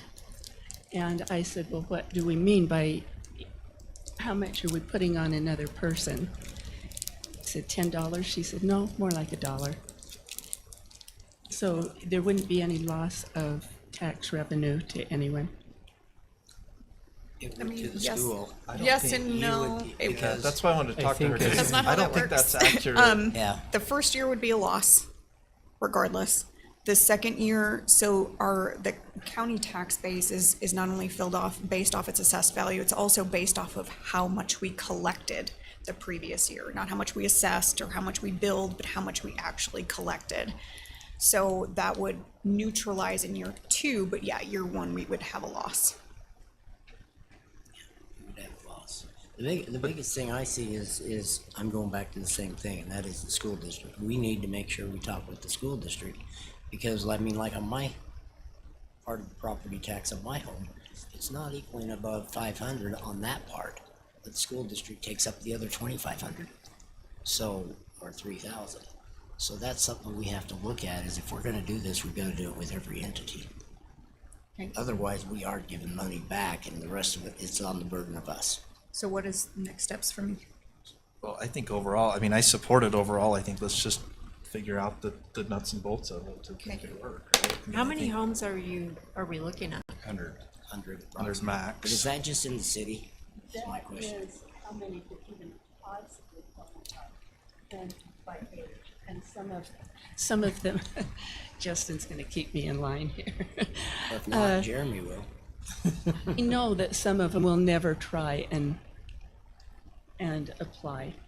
They just don't want to put the work in, to it. So if every single last person that could, by age of their home, apply, it would be less than 100. And is that county-wide or only in the city of Morgan? Right now, it's only in the city of Morgan. There are not, there's probably maybe a max of 10 in the county that could. But to begin with, they have to, part of our ordinance says they have to be on the National Register of Historic Homes, which is through the National Park Service. So they would have to do that first, and then they would be eligible to apply. And so it's not a huge number that we're talking about. From your perspective. So do you know what your marching orders I are? do. Okay, all right, I think we're in favor. For the most part, we just gotta work out the details, so. She knows way more about this than me, but we appreciate that. This again, we have a few tools that we can propose, and we felt this was one of the best options for keeping that historic and preserving the history here in Morgan.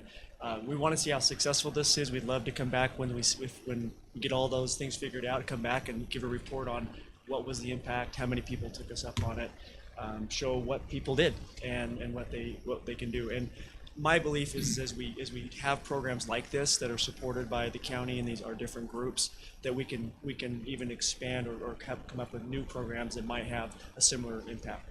The business stuff has other options for them. We have plenty of businesses we like to see renovated and kept up. And I think this is, again, a good first step to show that we care about it. We want to see Morgan stay with its character and its uniqueness. So we appreciate all your time. Thank you. Thanks, Justin. Okay, Casey.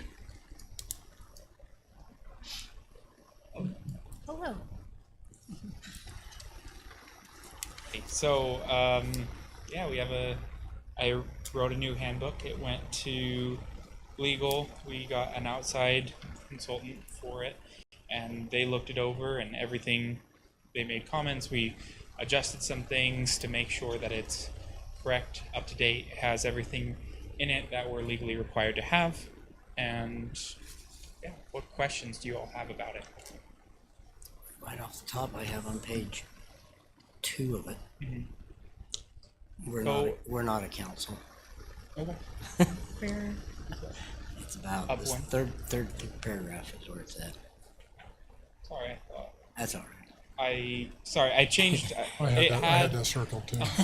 back and forth. The old handbook did, and I tried to copy parts of it that I could, and I thought I found and replaced all instances that said council and to commission, but he said, Okay, I'm still You not missed seeing one that. is all. what was that? I say you just missed one is all. Wait, wait, I'm still not So seeing it. page 2 of the handbook, there are 3 references to council. Yeah, there's more. Page 2 is the, Well, There, Morgan City. Morgan County This- Council. this part? yeah. Okay, so the welcome. So there's just 3 there. And then there's one on page 26.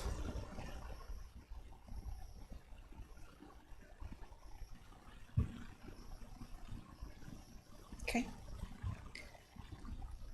I know there's one on page 13 where it says undue hardship for the city under religion's accommodation.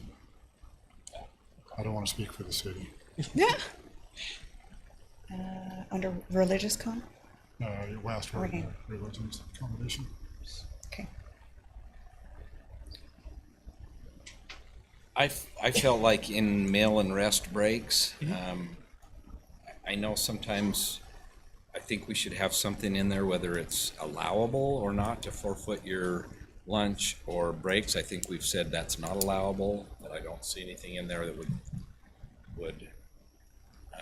make that clear to anybody if they didn't take their lunch or their breaks, that they just left early an hour and said, hey, I put in all my hours. So I think something should be said there, whether we're going to allow that or whether we're not going to allow that. I think in the time past we've said meal and rest breaks was the topic. I only got through a third of it, so it can't be very. Page 25.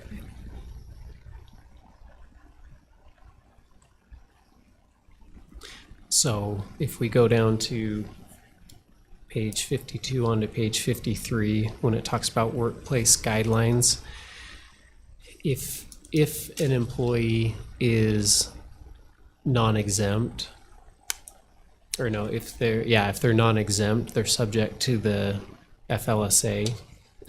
And the first full paragraph on page 53, it does say non-exempt employees scheduled to work more than 6 hours will generally receive an unpaid duty-free meal period of at least 30 minutes. Meal periods are scheduled by the supervisor.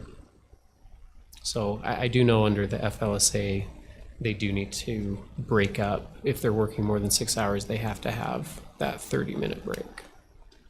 Okay. Then in time records, I did it by, sorry, I didn't do it by page. You're good. Time records. It's 25. It says exempt employees must take PTO only if they are gone the whole day. So that was really unclear to me. What does that mean? If you're gone 7 hours and not the 8th hour, you don't have to take PTO? What, that's hard for me to understand. Shouldn't it be by the hour? Hour increments at the minimum? Well, these are exempt employees, so So it's they're like salary me, Sean, employees. Leslie. So salary employees must take PTO only if they are gone the whole day.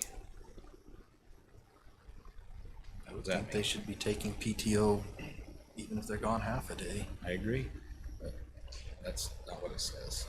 So the way the FLSA puts it is, I tried to follow their wording of it, because we cannot dock a salaried exempt employee for missing, sorry, give me just a second. I'm trying to remember exactly how they word it. The only way that we're allowed to dock a salaried employee's pay that's exempt is if they were to miss a full day of work. So that is the wording that the FLSA. Yeah, but that doesn't mean that they shouldn't use PTO for it. It just means that, I mean, at least in the private sector, that's not how it works for salaried employees. Yes, they're still gonna pay you for the full day, but you still need to note that you're taking PTO. Because for a salaried employee, I mean, that's the way it is no matter what, right? Even if you took a full day off, you still would get the same paycheck regardless. It's just, you have to note that you're using PTO for it. So I felt like that needed to be Yeah, reworded. that needs to be fixed.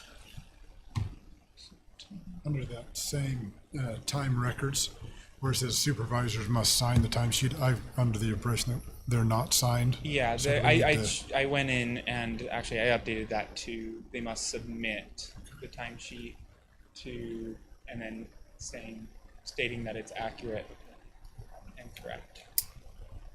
And Casey, do you think the pre-authorization for overtime is being followed?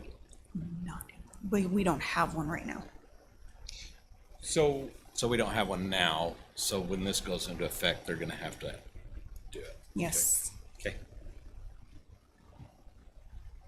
Is there, so one thing I didn't see on here was, and I know we discussed a little bit, was about like uniforms, like we give a certain amount for boots and pants. And I think a concern that I have is like, you know, if that's an amenity that we allow, how are we making sure that they're not buying like the $500 fanciest boots and putting that in the closet? So right now, we don't have anything in the handbook about uniform policy. I'm working on. Okay, so you're. I have Because that was done brought up it. to us 2 weeks ago, so we're, Okay. So it's been written and just waiting to get more comments from, see what needs to be I was reworded just- in there and such. Curious about that. So would that be something that we could add in to an amendment later on? So the plan for this handbook is that each year it will be re-looked at, and then any policies that have been written throughout the year will be added to it where it's necessary, and then it'll come before you all and get ratified again. So anything that we would do throughout the year would go into effect immediately? Yes, wouldn't it'll just printed be a in the- standalone, and then once the new year comes, it'll be entered Added into to the it, handbook. Then Kate, the only other thing I had, like I said, I only got through a third of it. It's pretty long. well, I only had and 3 you days. don't have to, great read. we have a lot of comments, which are great, and it's not something you have to pass tonight. Okay, So, all right, I thought saw decision, so I thought we well, had to. if you wanted to pass it tonight, you're more than welcome to, but Yeah, I would love to finish reading it, bear with the stack of comments that we have. but it says on work schedule, half-hour lunch, so I just think they need to add in the 2 breaks, so it's all in there. Is that the page 52, 53 again, or is this back Work on meal and rest? schedule, it's under work I schedule. thought there was a part where we're talking about 2 15-minute breaks throughout the day. Yeah, it does I talk did about read that in the there. 2:15. It is in there, but it's not under Not under work schedule. Okay. I couldn't remember where I read it. So going back to the PTO, paid time off, if they leave part of the day and then they're, you said it right, Casey, right? Because they're exempt employees. So you can't deduct just hours from them or else they wouldn't become, they'd But lose you're their not exempt status. You're not deducting by having them use PTO. If they miss 2 hours of the day, then you can't deduct. They use PTO. They use PTO. You're not deducting anything because they're using PTO, but they're required to use PTO if they're going to take time off, whether it's an hour or 8 But it has to be hours. for the full day. No. No, they would just use an hour of PTO if they took an hour off. But I don't think you can do that because then it gets rid of their exempt status. No. No. That's So that's- absolutely Might not the need to look case. into that a So little we're bit gonna more. research. Yeah. So it just. That's not the case. I can assure you that because that's how it works in the private sector, and government doesn't have an exemption to that. So technically, they don't have to record actual hours worked, be with their exempt status, and so that's where it happens. Is as long as they get 40 hours in the pay period, they don't have to track it down to the minute to like Correct. non-exempt employees. But as long as they have satisfied all of their work and they are meeting their hour requirement, they're still exempt. So they don't have to clock in, clock out. That's a big part of it. So But they still have to meet their 40 hours. Yeah. Presumably, yeah. I mean, Yes. the Well, thing about an exempt under- status is you could Salary. work more or less than that. Yeah. But regardless, you The still job is get done. paid for that 40-hour increment, regardless of the number of hours you actually work. So typically in other handbooks that I've been a part of, having say in that we had decided in a previous a job that if as long as you worked at least 5 hours in that day, you didn't need to put in any PTO, and as long as your job is getting completed, and so that's what I kind of mimicked that into this one, because that's what I've had a hand in my past job in the private sector. I put that, and so I just kind of mimicked it in this handbook. So, and then on, just real quick on leaves of absence under holidays, Veterans Day, I think Yeah, we're I'll closed. add that. Christmas Eve, because we do a half day So- Christmas Eve. So the reason I didn't add that, the Christmas Eve or New Year's Eve, I realized I put in New Year's Eve day. New Year's Eve which- Day. And I meant to put in New Year's Day. The reason I hadn't added that was because it had been done that the commission approved those half days rather than it being a stagnant thing that each year Each year it you came revisit before those. you and we Okay. revisited it. If you want me to put in that New Year's Eve day and Christmas Eve day half Right. days, I'm happy to put them in there. And I can, that makes sense because those days are fluid, because it might be on a Saturday or a Sunday or something like that. So that makes sense why it wouldn't be in there. So would you like me to put it in there? Do you like it the way that it is? How would you like me to take care of that? The way it is. I say leave it the way it is and let them approve it when they approve the calendar and payroll schedule. Okay. So I'll take out New Year's Eve and just put New Year's Day in there. And then I also, Leslie brought up that I put in 480 hours of compensatory time in there, but it should have been 80 hours. So I will go make sure that that's changed. The law firm that looked it over, they thought it was a typo because I had put 480 hours in PTO and I had it everywhere, and the law allows for up to 480, so they went in and put a 4 in front of the 80 and I didn't catch it, so that's why. Any other catches? And if you, obviously, as you continue to read it, just shoot Casey an email. Yeah, okay.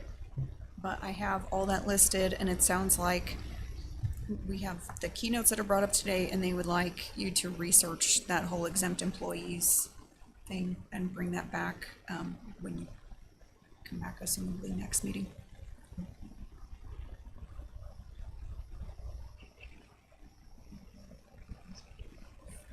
Also, just so you all know, if you're having trouble sleeping at night, this is a great wonderful. Do you have a baby at home or something? Something like that. Thanks, Any other Casey. questions, concerns, comments? This was a huge overhaul and Huge. very overdue and needed. So thank you for all your And hours. this is not our expertise to critique, so thank you. I will need a motion to postpone or I move that we postpone CR 26-10, approving the Morgan County Employee Handbook until a later date. I'll second. Okay, I have a motion by Commissioner Fackrell and a second by Commissioner Nickerson.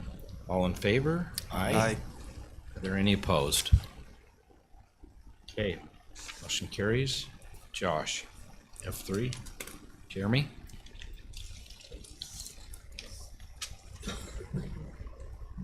Good evening, Mr. Chair, and to the members of the County Commission. Action item F3 is the Village of Trappers Loop preliminary plat, app 5.030. The applicant, Wayne Johnson, is in the audience tonight and represents the owner, Soderby Ltd. The project location is approximately 600 feet south of the intersection of North Queens Garden Road and West Old Highway Road, and is identified by the parcel number and serial number in your packet tonight. The current zoning is the RM15 zone, which is a multiple residential district or in other words, a medium-density residential housing district.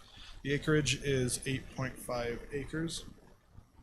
And the request for tonight, Mr. Chair, is for preliminary plat approval of the Village at Trappers Loop Townhomes subdivision to allow for the construction of 45 townhomes. Staff, having conducted a review of this preliminary plat, recommends approval to this body. The review having been completed by planning staff, the county engineer, along with the addressing contractor for the county and the Mountain Green Fire Protection District. The preliminary plat review includes within its scope the review of subdivision boundaries, the layout of the lots, grading, drainage, and utility plans submitted for this project, as well as taking a look at infrastructure and public facilities. Otherwise, staff is happy to answer any questions you may have tonight, Mr. Vice Chair, and yield my time. Thank you. I thought we had already done this on this one. So approximately a year and a half ago was a concept plan approval. Of just a concept. So we have gone back to now preliminary approval? I thought we had done away with that. Taken some time to get to the next step, but this is the next application. You did away with concept. Oh, concept. Okay. Yeah, we did a text amendment to remove concept plan as a requirement, but that came after their concept plan. Okay, all right. All right. So what, just out of curiosity, what would their density, like what's their maximum density like they could do? And so we got 45 units they're wanting to do. What would be, just, I think, because I mean, we hear a lot about everybody's sick of townhomes. And so just so the information so the public can see, what is their entitlement and what are they asking for? Does that make sense? Yeah, so the entitlement is greater than 100 units. More So than, what you would, so they could put more than 100 on. yeah, you would take 8.45 acres, multiply it by 43560, which is the square feet within an acre. That gives you the total square footage. Then you would subtract 8,000 square feet for the first unit and then divide the rest by 3,500, and that gives you the total density they're allowed. This is well below what they're allowed. I just know that's we get a lot of comments on townhomes and those kind of things. And it's like, he has an entitlement and we can't remove that entitlement. So I wanted that just so that people understand what they're asking for, what they're entitled to. So it's like, just say no. It's like, well, we can't just say no. Yeah, this is hard zone. Yeah. And I just wanted to make sure that people understand why we would say yes to something is they have the entitlement and we can't take that entitlement away. That's correct. Thank you for explaining that, Josh. Great question. So it is a total of 45 units that they, not buildings. 10 buildings approximately. I'll make sure. Any other questions? So I see an open space park. How big is that about? So our current landscape requirements for residential multifamily doesn't set a total square footage or percentage. Here. Okay, thank you. The code says that the landscaping will be set at preliminary plat. And so right now, they applied for a site plan at the same time. Landscape plan, photometrics, all those were required as part of the site plan approval. So we can kind of get into their total landscaping there. But the total percentage that they're providing meets our code. Okay. So is there sidewalks in this also or not? Because I'm not seeing anything. There is on one side, but not on the other side. Yeah, there are sidewalks on one side. How big are they supposed to be? Well, these are private streets. They meet the private street standard. I will just note I appreciate the private street versus requesting a public thoroughfare. Yes. So thank you. That's just more infrastructure we don't have to deal with. That's correct. So, it's great. And I appreciate you not building 100 units and doing the 45.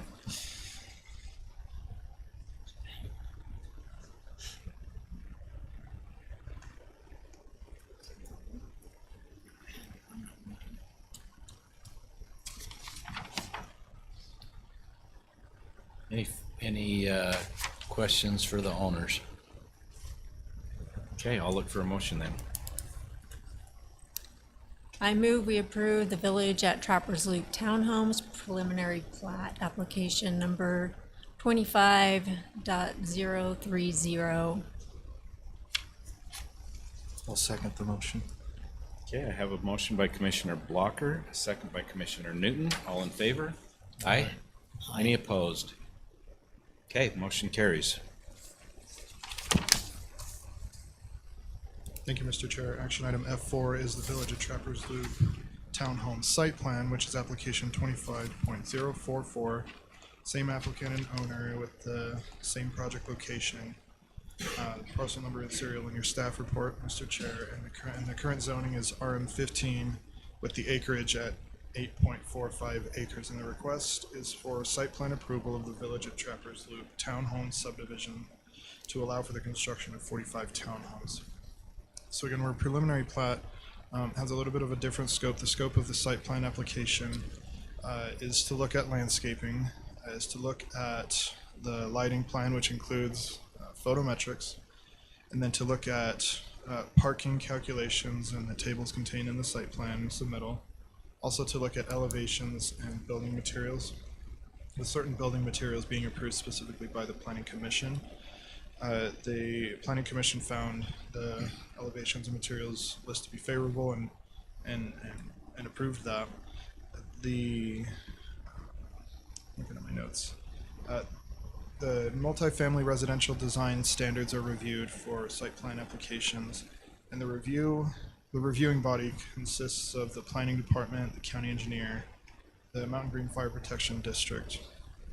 All recommending approval for this application, Mr. Chair.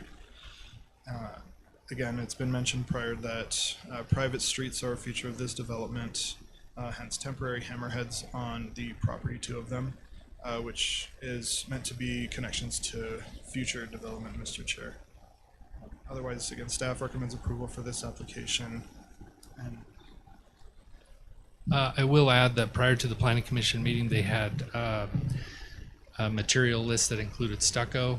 Our design requirements for multifamily require that stucco be less than 51%. When we contacted the engineer and asked them to provide us a percentage, they opted to get rid of stucco completely and go with a material that's outright permitted, the hardy board. So in that list, it lists stucco, but they're not actually doing stucco. And the Planning Commission made a recommendation and added a stipulation that their elevations that they submitted that show no stucco are the ones that are the final ones. So I have a question for you guys over here. Maybe not for you guys. What's wrong with stucco? What's wrong with stucco? Doesn't hold up very well in our environment. Our climate is not conducive. You'll see it, a lot of moisture gets behind it and then it gets trapped and it rots out the structure. If not done properly, our climate is not very conducive to stucco. See a lot of problems with it. Okay. Yeah, having come from Arizona, you don't want stucco here. No. Okay, all right. Because I see so many homes built that way. Yeah. In Arizona, yeah. Oh, I mean down in the other side of the mountain. No, I know. And a lot of them end up getting torn off and they're redoing them a lot. So. Lots of mold behind them. Yeah. Is that private street going to be connected with like flagship development? Like, is that going to be main thoroughfare? Yeah, if you look at the east side of that drawing where it kind of tees up, like it's going to head north to Highway 66, it's also going to go south, but Old Highway Road. Yeah. Where'd we go? It'll go north to Old Highway Road. Long Road to 66. Brain fart. It'll go north to Old Highway Road, but it'll also connect south to Flagship Homes development. That's where their secondary access, one of their future accesses will be. So they'll connect up. It'll come out across from Queen's Garden. It'll line up with that. So will that private street be a main thoroughfare? It's going that direction. So the interior streets, There's Lee's flagships. But I mean, you're going to go like this. Flagship's No, over here. flagship's No, yeah, flagship's Flagship this is to way. the south and to the east. It'll cross the river. Yeah. Yeah, Flagship. There it says public I street. just had a resident Old reach out Highway's to me. here? Yep. Just worried that maybe that road's not gonna be wide enough and you have driveways there, and if a lot of cars and traffic are going through, maybe there should be a frontage. The road. interior streets of this subdivision are gonna be private. The Queen's Garden, my understanding, will be a public street. That's 60 feet wide. You can ask the applicant, they can Just verify. tell me, I'm confused where Queen's Garden is. Yeah. Is Queen's Garden where it says public safety or public street? Yeah, so it'll go north to Old Highway Road. And right now, across the street is the Rome subdivision. You know where the flex units are? Yeah. That's Queen's Garden. Oh, that road is Queen's. So, yeah. Isn't this where they're gonna put a bridge, flagship? There will have to be a bridge that goes across Right to here. provide the access. Yeah. Okay, so their main is go down Old Highway and then take a right on Queen's Garden into Flagship. Is that what you're saying? So if you're going down Old Highway Road, you can either go through the Lee's Marketplace and through Rulon's Future, because that'll connect up. They have to provide connections to adjacent properties. Or you could go to Queen's Garden and turn south and access it that way. Or go past the fire station, there'll be another access over there. So no frontage road anywhere. No. But the rest of them are gonna be public. Maybe. Well, I don't know what Flagship is proposing yet. I've seen a conceptual drawing. They're working on the text of the development agreement. I know the county attorney was going to talk to you about something related to that. But so the details for that aren't meshed, so I don't want to speak to that.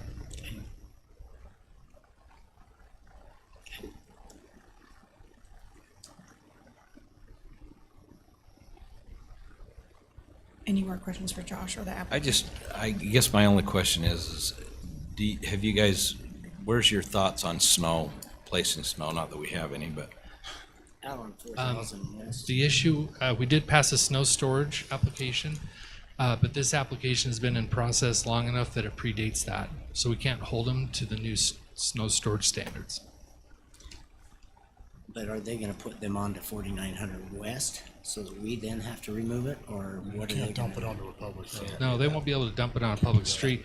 They will have retention basins. They'll have to provide for their water storage. They're gonna push it over to Flagship. But actually, not having sidewalks on one side of the street in several areas is gonna help them with that, because they'll have a place to put the snow along there. So. That's correct. That would help. Okay, any other questions? Okay, I'll look for a motion then. Mr. Chair, I move that we approve, oh shoot, I don't have the application number here. This Village at Trappers Loop Townhome Site Plan. Application number 25.044. Second it. Okay, I have a motion by Commissioner Newton and a second by Commissioner Blocker. All in favor? Aye. Aye. Any opposed? Okay, motion passes. Thank you, Mr. F5. Chair. F5 is the Range Phase 1, first plat amendment, application 25.052. The applicant is Chase Freebairn, who has an agent in the audience tonight, Mr. Chair. The owner is CW The Range LLC. Project location is a little bit difficult to put together. It's talking about the subdivision and not a particular lot, so I referenced all lots in the subdivision. The parcel number and serial numbers are in your packet tonight. The current zoning is residential, the R120 district, and the acreage is approximately 19.29 acres combined.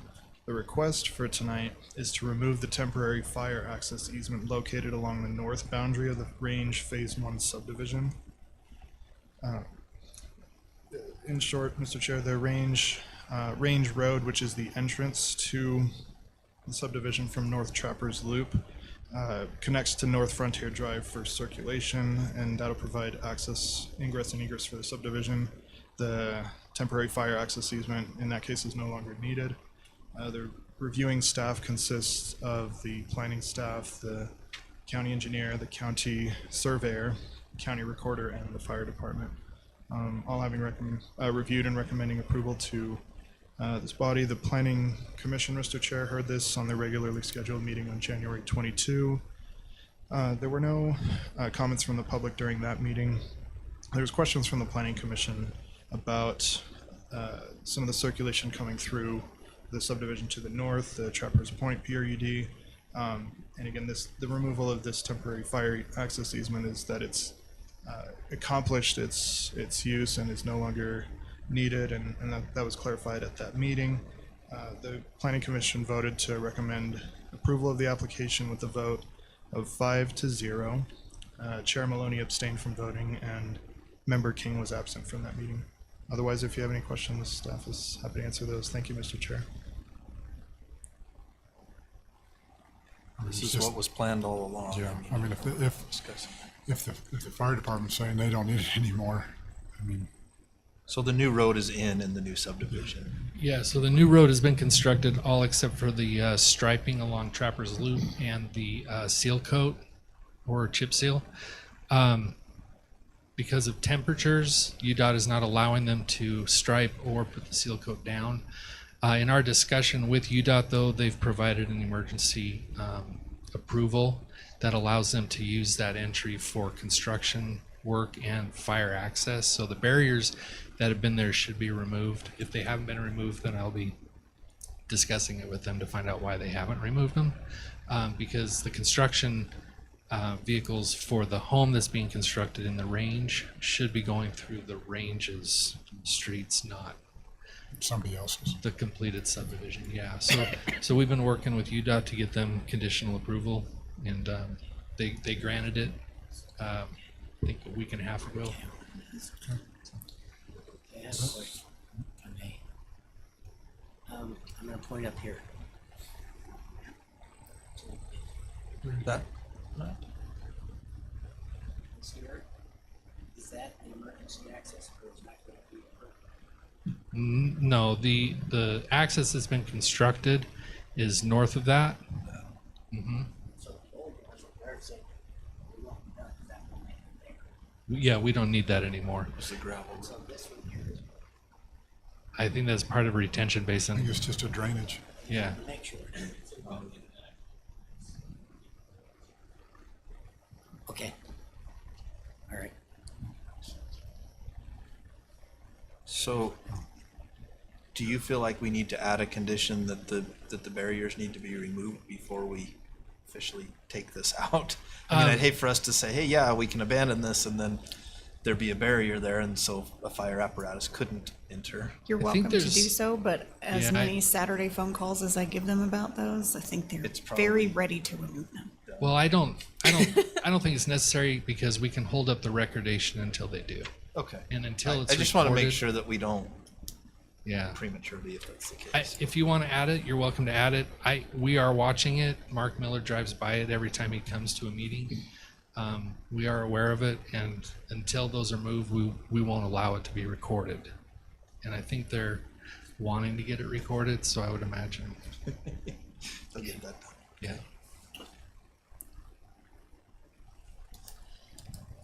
Okay, if there's no further questions, I'll look for a motion.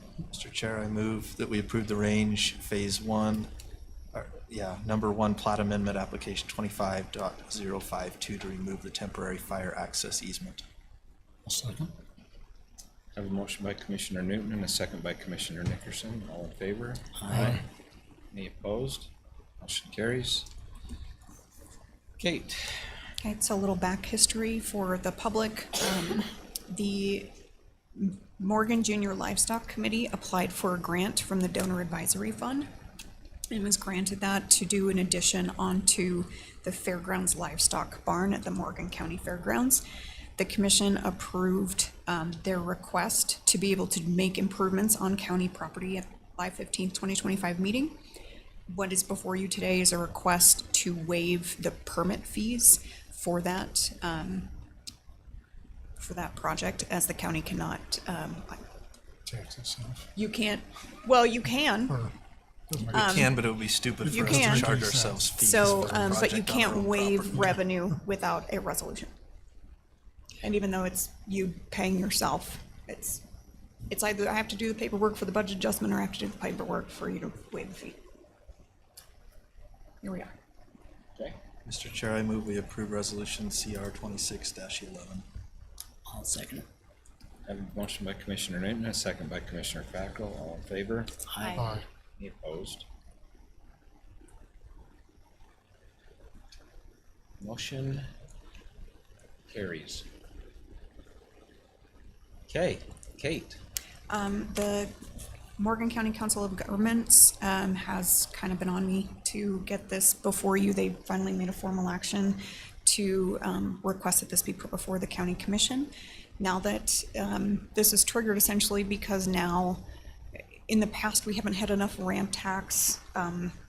All the ramp tax, what little we were generating went straight to recreation. But now that the county is starting to create a small fund balance, they felt that they would kind of like a seat at the table on how the ramp tax is spent. And so they requested that the COG also act as advisory board over the ramp tax, similar to the tourism tax. And so this is what I have drafted. And I know Kelly Priest is here from the city and, or not city, from the school board. And I reached out to the mayor, but he was unable to attend this evening on behalf of the other members of COG. And your COG seats right now are Raylene and Vaughn and Brett Hyman. Okay, this is separate from the recreation board. Correct. So the recreation board was never technically dissolved. And because the recreation board and its bylaws and the recplex creation are so fissured together that it's going to take me quite a while to dissolve that. But it has nothing to do with recreation, because actually the ordinance, well, I say that. Yes, it does. The ordinance for ramp does not allow for arts, museum, parks. It only allows for recreation in how it's written.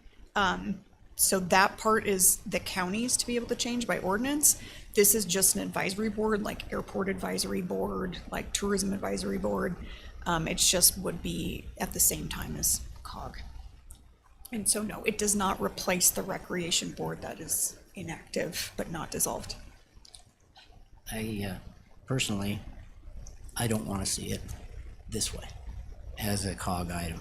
And the reason I'm saying that is I think that an advisory board for the ramp tax ought to be not from elected officials, but from individuals within the county.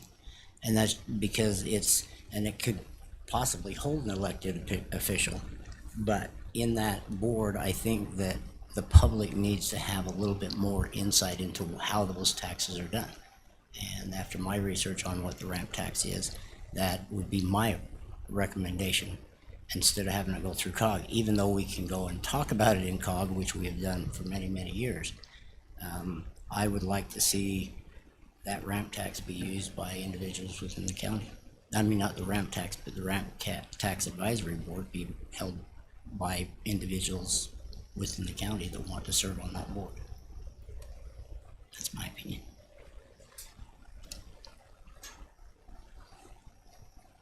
I mean, Kelly knows all about that. About that? So I do present the ramp revenues and expenses every month to COG. And so I did explain to them that this is the first time that the ramp budget has had anything in addition to the $200,000 that's allocated over to recreation. And I think that's what triggered this, like, well, we'd love to be able as a community to advise on those additional spendings instead of no one, essentially.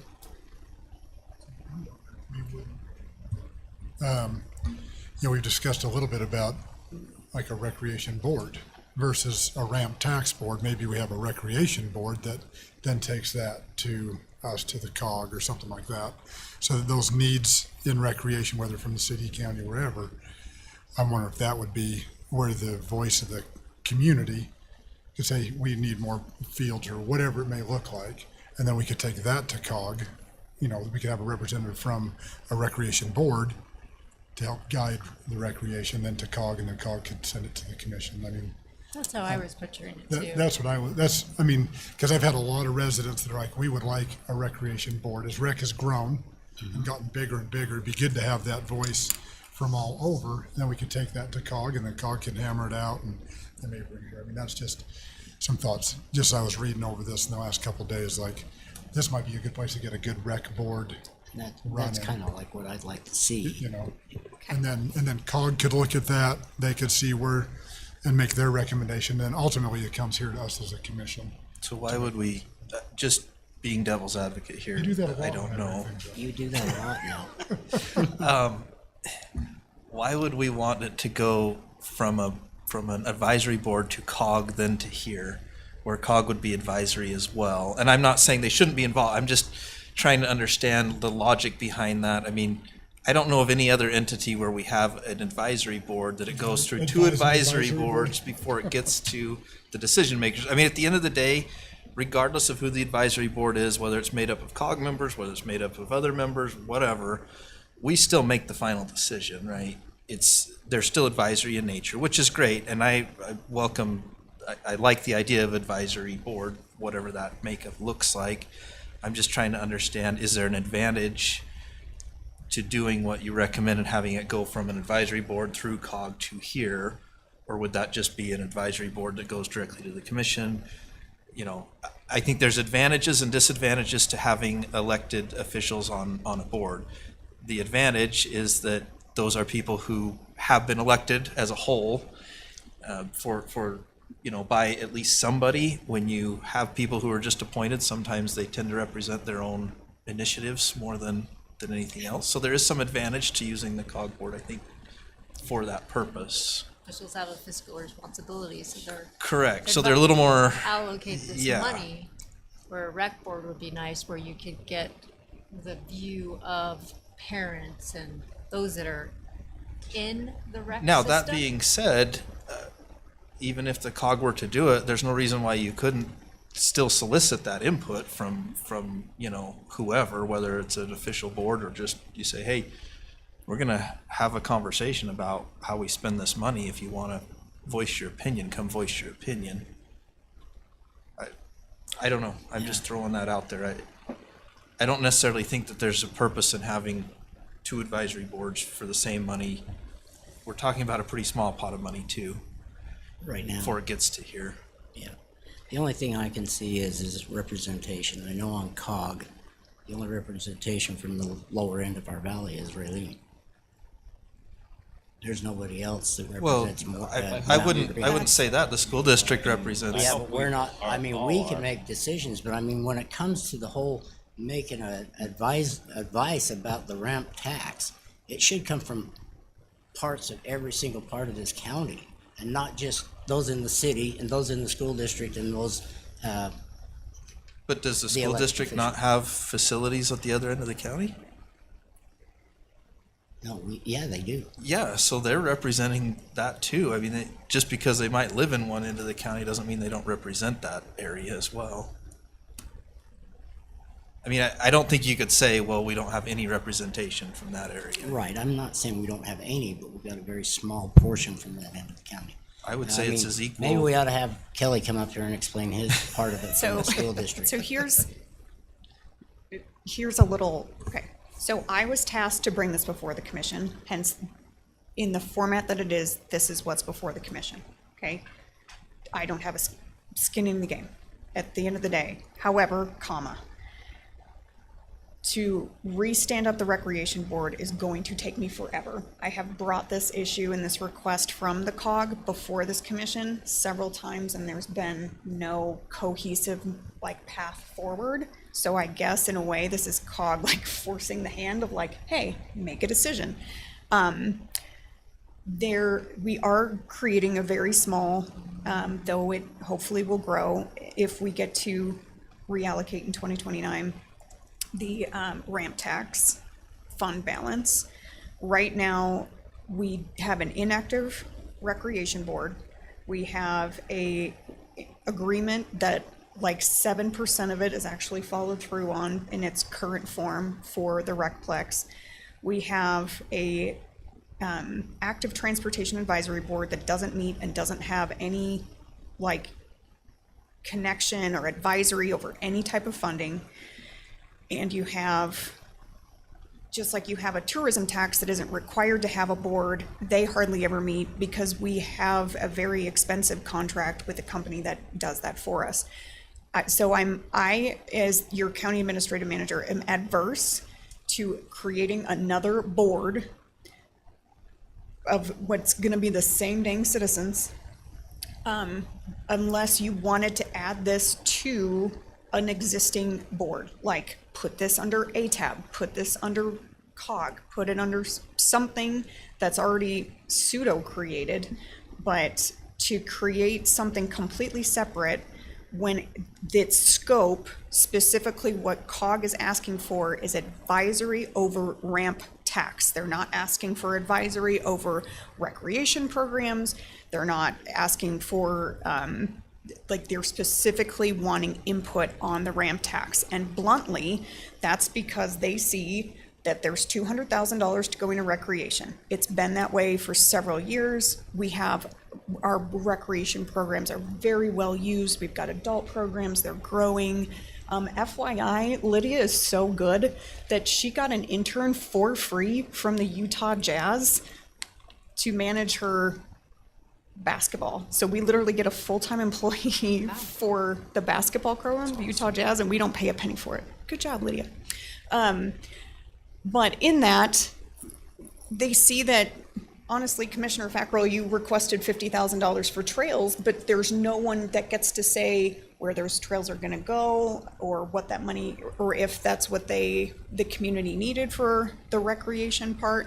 So that's why they're saying, okay, if we're going to start pulling money, and this is my understanding, and Kelly can correct me if I'm wrong, if we're going to start pulling money from fund balance to do projects, let's have an advisory board for the projects instead of it being one commissioner's initiative. The end, period. Kelly, do you have anything? Like, did I misspeak? Okay. Do you want to say anything? In benefit of In the the school You have to district. talk in the mic.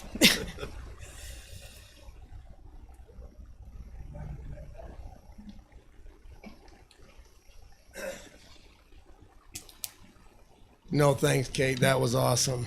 And as we watched it over, many members of the COG were those individuals who helped got that tax passed. And have seen that growing from the first members of the rec board, which I was one of them when it was laid to rest and still inactive. And so we have seen that grow. It's been, what, almost 6 years into the bond now, and the money's there. I have faith in the men and women who sit on the COG right now. To Kate's mentioned that, and I appreciate her bringing up that. That is probably the only council of governments or council in the valley who has continued to meet regularly for at least once a month for the last almost 10 years. Sometimes we don't in December because it falls on a holiday. So with that thing, they're effective. We have members across our community. We have members that represent the county, the city, the school. The only difference is, from what I said on the rec board is you had a couple members that was parents at large. That is the only difference. The members of that rec board was members of the school, members of the city council, and members of the county council. So, and with this fund balance that's coming to us, yeah, I think I speak for the majority of the COG, is that they would like to have the opportunity to have the say. They represent all of us, and I think they do it fairly. So I appreciate Kate and all your efforts on these things. But I think it's come to that point now where that needs to have a little bit of outside advisory to help us make good decisions on where we spend that money across our community, which we all worry about.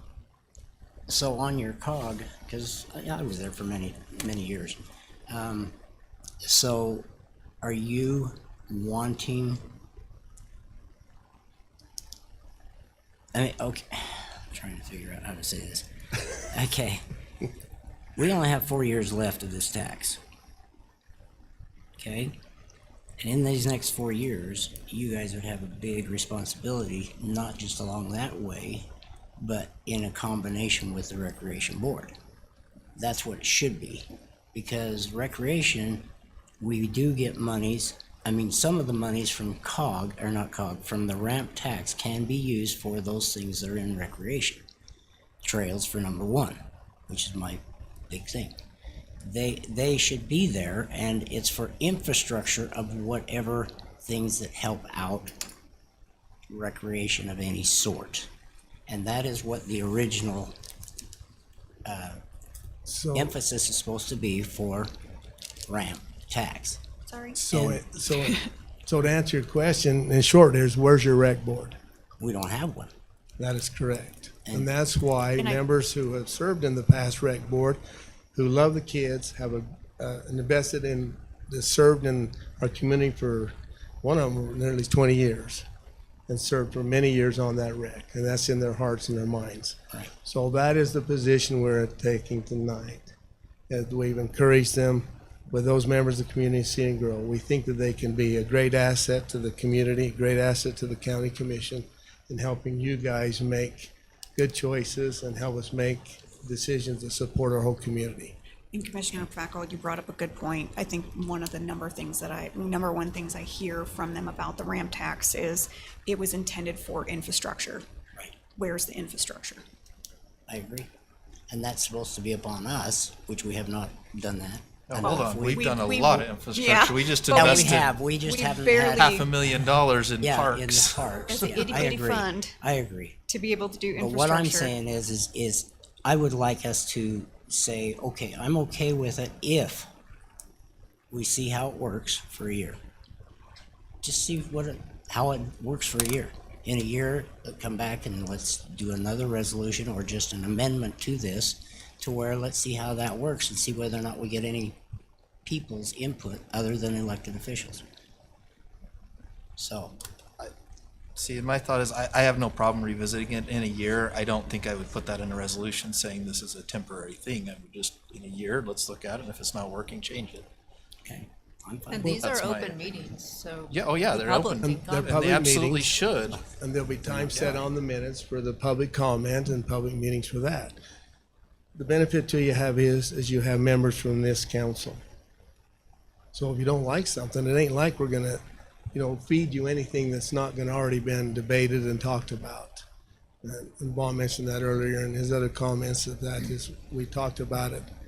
And with the experience of those sitting on the board, and then you have the mayor and the city, you already have those people in places that are already in the meetings who know what the community wants. You're not trying to create something new. And I think that it would add to the effectiveness of both situations and help the county a lot. And may I say to you guys, Kelly and the COG, in the past 4 years that I was there, those 4 years, you guys brought that up every single week and we discussed it. I mean, every month, and we discussed it. And of course, we didn't have any direction from anywhere else to go other than me. And so I appreciate this effort. I really do appreciate it. And you know what? You guys have an interest in it. We might as well try it, even though I'd like to see a citizen advisory. That's the only difference. I would just encourage citizens, if they have input, to go to the COG if they're the advisory board, or come to the commission if we're gonna make the decision, right? I mean, there's public opportunities for people to speak to any of us at any time, and they should. Hope they do. Well, and if you create a board again, a lot of what Kate said is true. You get those same people that have an agenda, and they come and they want to push their agenda, and that's not the input we need. We need to have everybody come, and that's what these public meetings are for. We need to encourage people to come to these meetings. May I request one more thing? That we, within this, you guys come up with what we're gonna do in 4 years when this thing goes away. So just a reminder, it's not going away.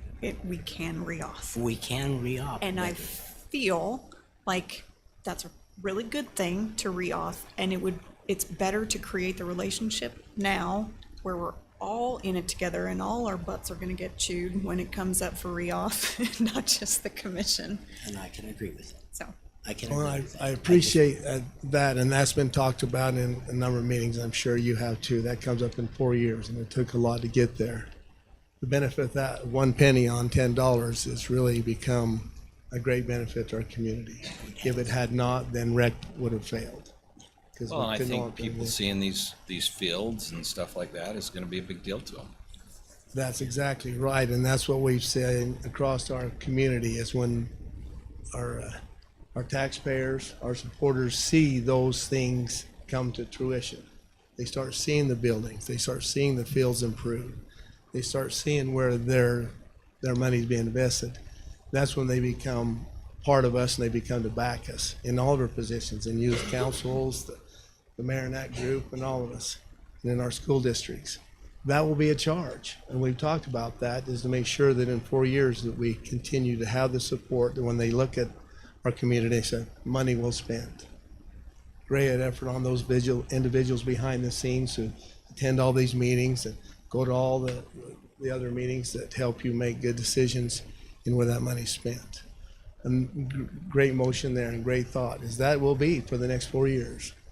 And that's what we all got to focus on, is making sure our public knows that behind the scenes great work is done. I think that we can accomplish that. We got great people.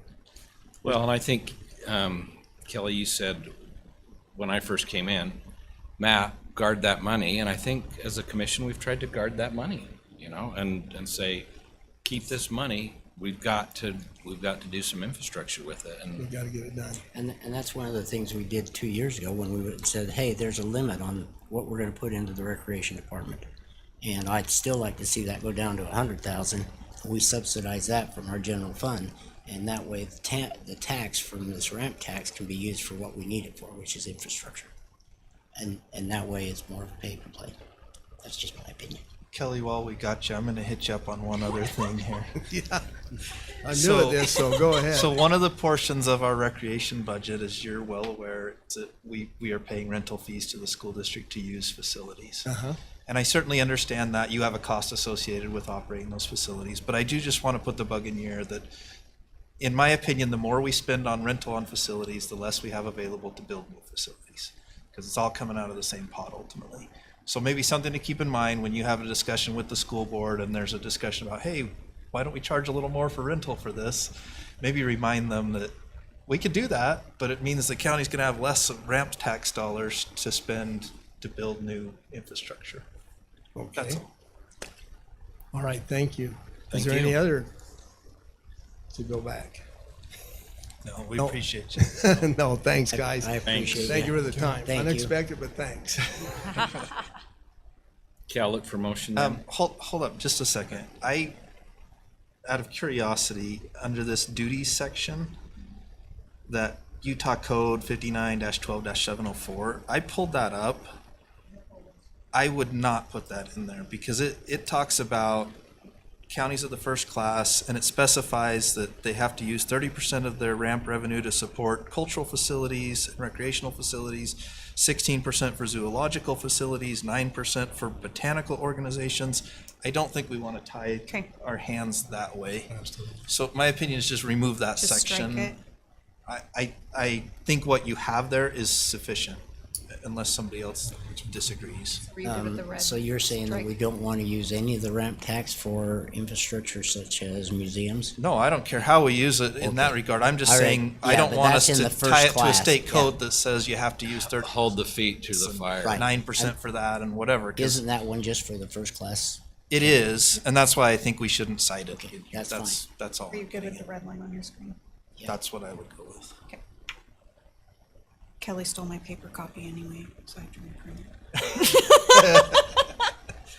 So with that, I'll make a motion to approve CR 26-12 as amended this evening. I'll second it. Okay, I have a motion by Commissioner Newton and a second by Commissioner Blocker. All in favor? Aye.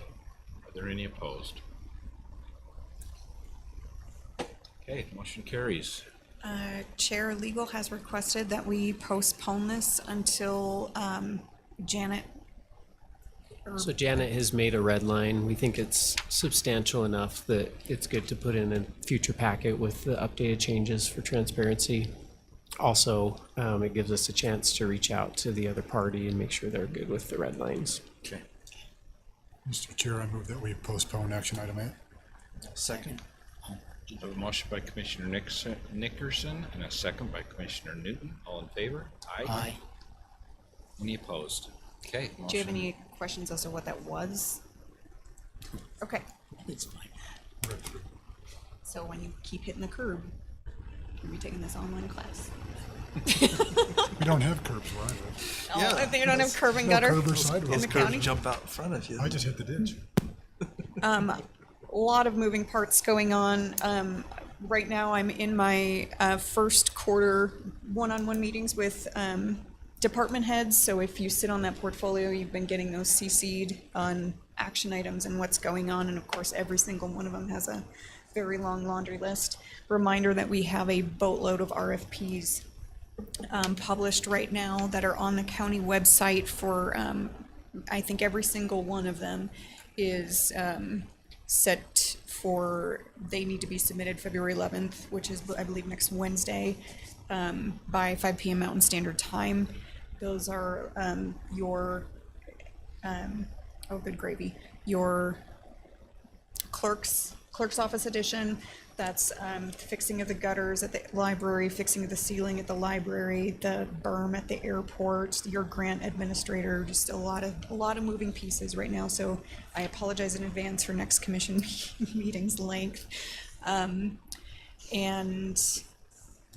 I have the rest of it I can recap probably in an email because there's just a lot going on. Happy legislative session. So. Okay. Unless you have any specific questions for me on any, oh, UORG grant is open. Are you good with us applying for phase 2 of the trail at the fairgrounds? Okay. Quick issue with the fairgrounds trail. Couple updates there. 2 issues with phase 1. One is we are still waiting on Bureau of Reclamation to get back to us on the water shares. We cannot dig the well until that gets signed off on. They have been crickets since October. We have hunted them down, called every number. We even called their counterparts in another state to see if they had a backdoor number to call. We are not getting any response. So I might be getting in my car and driving down there. Because we can't dig the well without that, and I'm not putting down that much money in sod just to not put water on it. So that's holding up that project right now.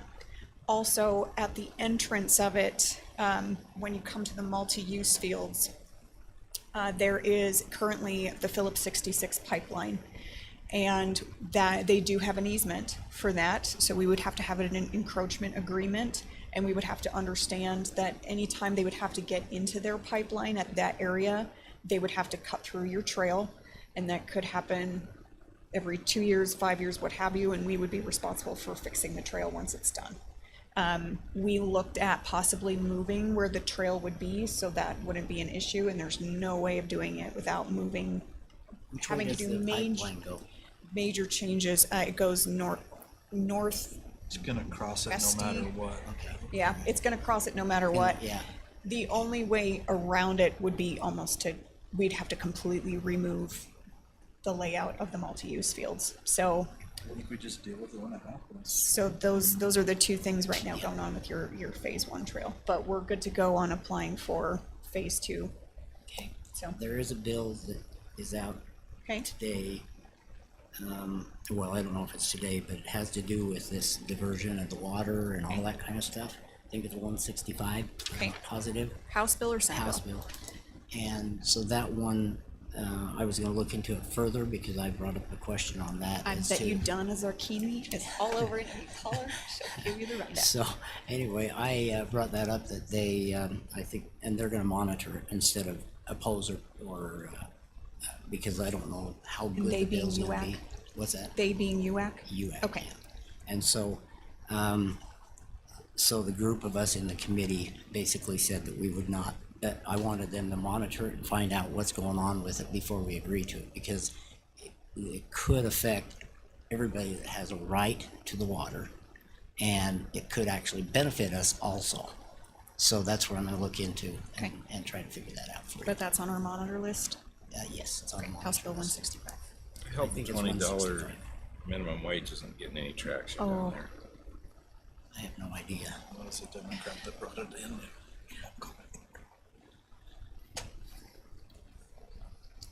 Okay, Commissioner Blocker.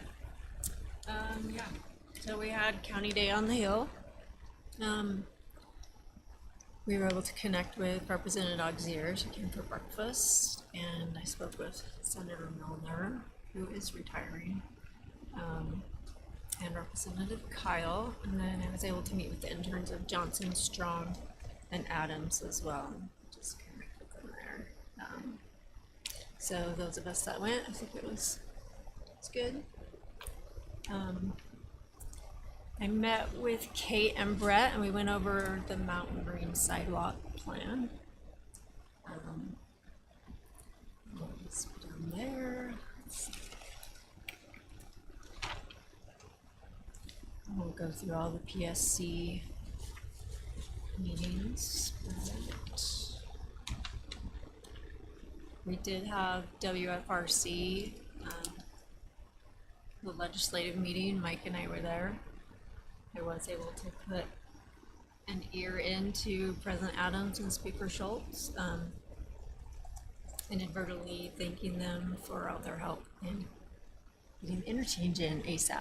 So that was good. There is a bill out, it's called SB 15. Would create an option to create a full or part-time commission without a vote of the public. So, there's that one. What was that commission on? I can't remember. What's that? What was that commission on? That was the legislative committee. No, what were they gonna create the commission on? Create the commission on? Yeah. They didn't have to have a vote for it. What were they gonna create it on? Yeah. Saying like a county commission? Right. Oh, so they can change their form of So government. if we feel like, oh my goodness, this is so much, we need to be full-time and it fits within our budget. Oh, gotcha. We can authorize that and it doesn't have to be a vote to the public. Or if someone, a county wanted to downsize and make it part-time, they could do that as well. SB 15. SB 15. Yep.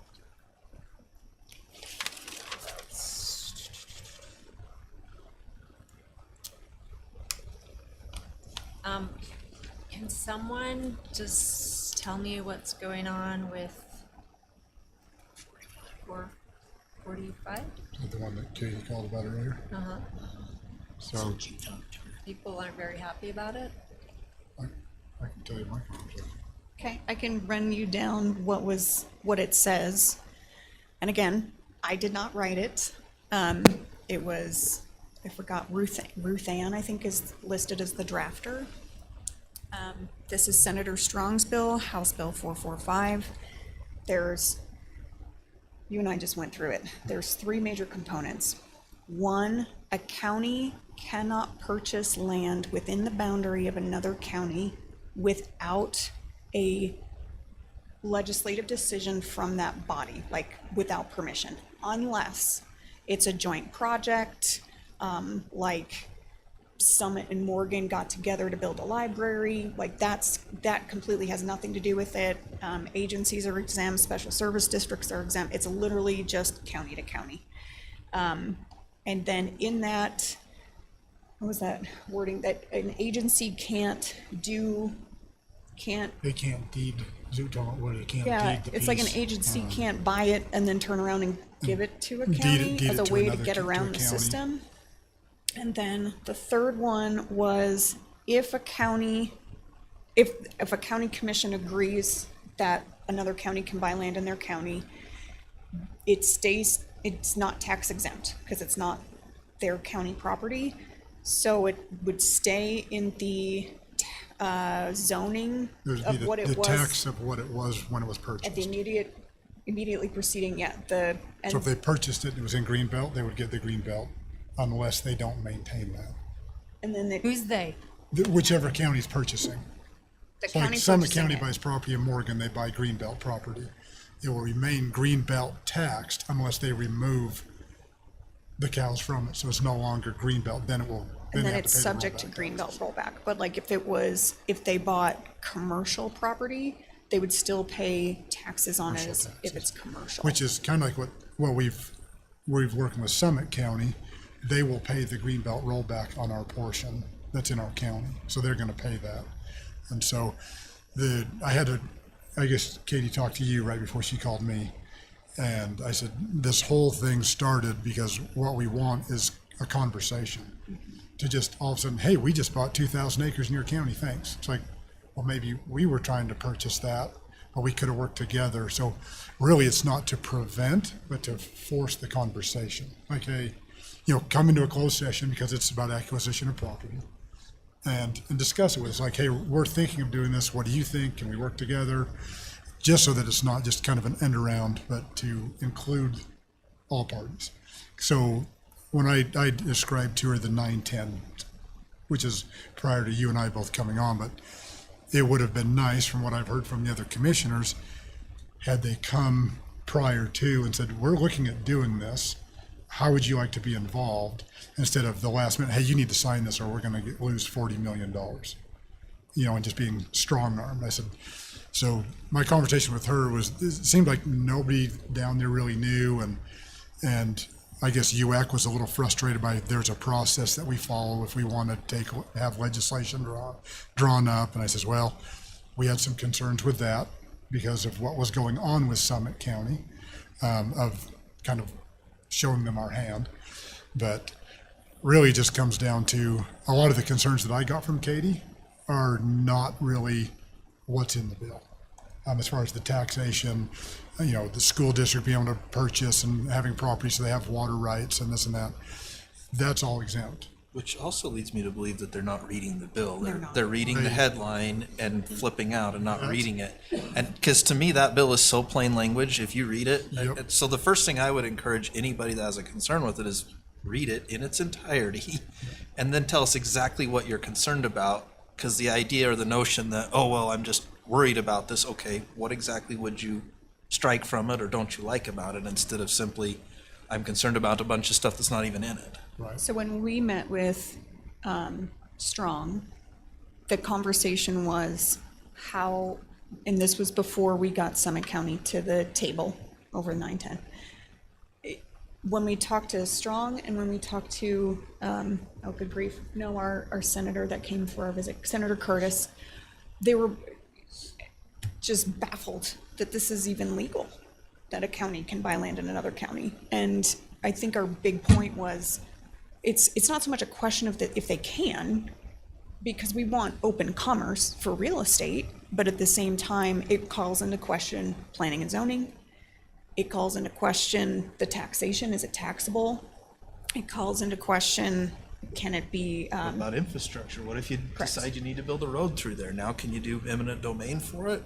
I don't know. If the county owns it, that's a whole. Well, the big one, those were the big ones, were it called into question the taxation. It called into question, is it just a way around the lieutenant governor's office to change the boundary line, right? So what we were asking is, we want a way to have a stick that says, hey, if you want to come buy land in Morgan County, cool, but it's your land, Morgan County Commission, so you should have a say if another taxing entity is going to come in. If at the end of the day, or not a taxing entity, sorry, need to 1000% correct that, because that has nothing to do with special service districts and cities. If another county wants to buy land in Morgan County, they're welcome to do so. However, that needs to be done. We need the stick of, well, you can't do that without a legislative action by the boundaried county, and that lets us create an MOU that says, hey, yes, you can buy land, but it has to have a conservation easement. It can't be a landfill. It can't be high density housing. That it can't be it can't be a library. It can't be anything that's going to be high traffic, that we're going to have to maintain the roads without a whole bunch of debt on us for road infrastructure. It was literally written not to say no, but to give us a stick for an MOU. That was the intent. When Ruth Ann added that stuff about the agencies and the taxation, I was like, oh, that's brilliant.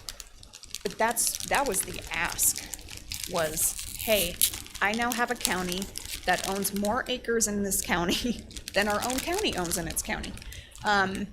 And there's a question there of if they were to build, and again, 90% of this has been resolved because we had the stick of their $44 million grant, right? Without that stick, we wouldn't even be having this conversation. We'd be having a conversation about even more strict, probably wording to this legislation. So that- Summit didn't know we were filing this bill. We did not file the bill. This is not our bill. It's not the Morgan County bill. This is a bill that Representative Strong filed. He filed, but we went to him. We did ask him, we said, here's our issue. And he said, I would love to run a priority, like this was such a big, like, what the heck to him, that he put a priority number on it. So why did we go to him and not our own representatives? Because that looks really bad on them and they asked us not to. Because they represent those other counties too. They have Not all of representation them, in- right? in Not all of them, some but some. in different areas, so it was nice to All have of somebody them. just, not all, but it's nice to have kind of a neutral that's not tied to any particular property.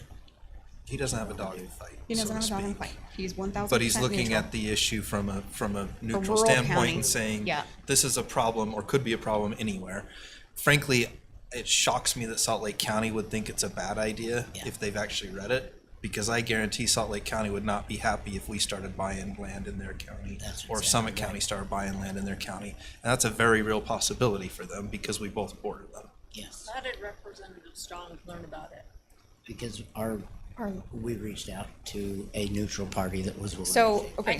So we They're have, gonna be questioning me about it, so I need to know all the details. Who's gonna be Not- questioning you? Well, I sit on the policy board, so Okay. I'm sure they're gonna be going through this. Gotcha.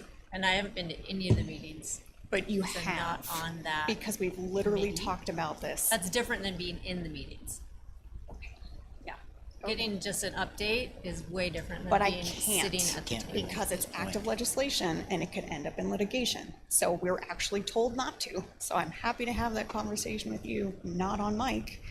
But at the end of the day, this legislation is pivotal to a county like us that is a bedroom community with a bunch of rural.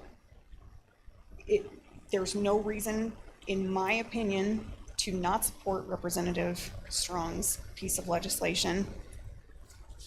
I don't see how anyone loses in doing this, except for if you're a large county that's intending, or not even a large county, if you're a county intending to buy property in another, and yeah, you're gonna have to pay the Greenbelt rollback, and you're gonna have to pay taxes, however she wrote it, if it's not a joint project. You should. But I think you should, because that's infrastructure. I mean, I need money for roads. And on top of that, that's now, in that particular instance, that's almost 2,000 acres that's exempt. And we can't tax it, but that's still people on the roads and people going to it. And if they were to build an education center on there or something that would trigger a lot of high traffic, I have no revenue coming in for those roads.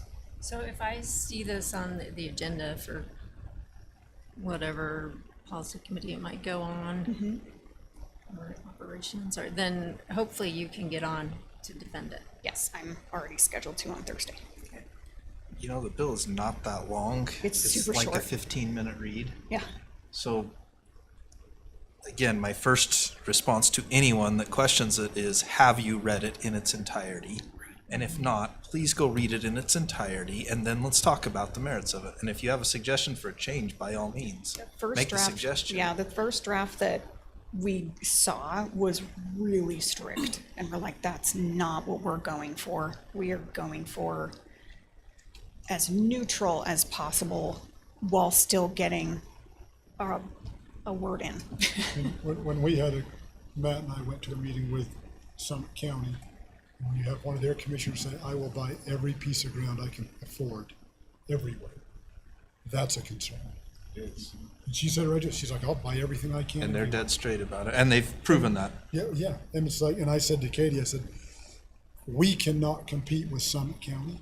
We can't compete with Salt Lake County. We don't have the money. And as Kate said, you have a county that owns more property in our county than we do. They got 2,000 acres, and it's like, that's the concern. as I told Katie, I says, it feels like a hostile takeover. They're walking in here like, hey, we got the money. But And they didn't even come to us. And I said, again, this predates me as a Right. commissioner. I said, we weren't even asked. But I do think that they are making They're making attempts very now good on to it say, with their MOU. let's They work have been. through this They and are let's. now. They're trying to and now. so, but hopefully this legislation Correct. just makes that happen at the And that's beginning, where so there's it not should- that it should- feeling this that is the we've process had it has as to we've take. waited.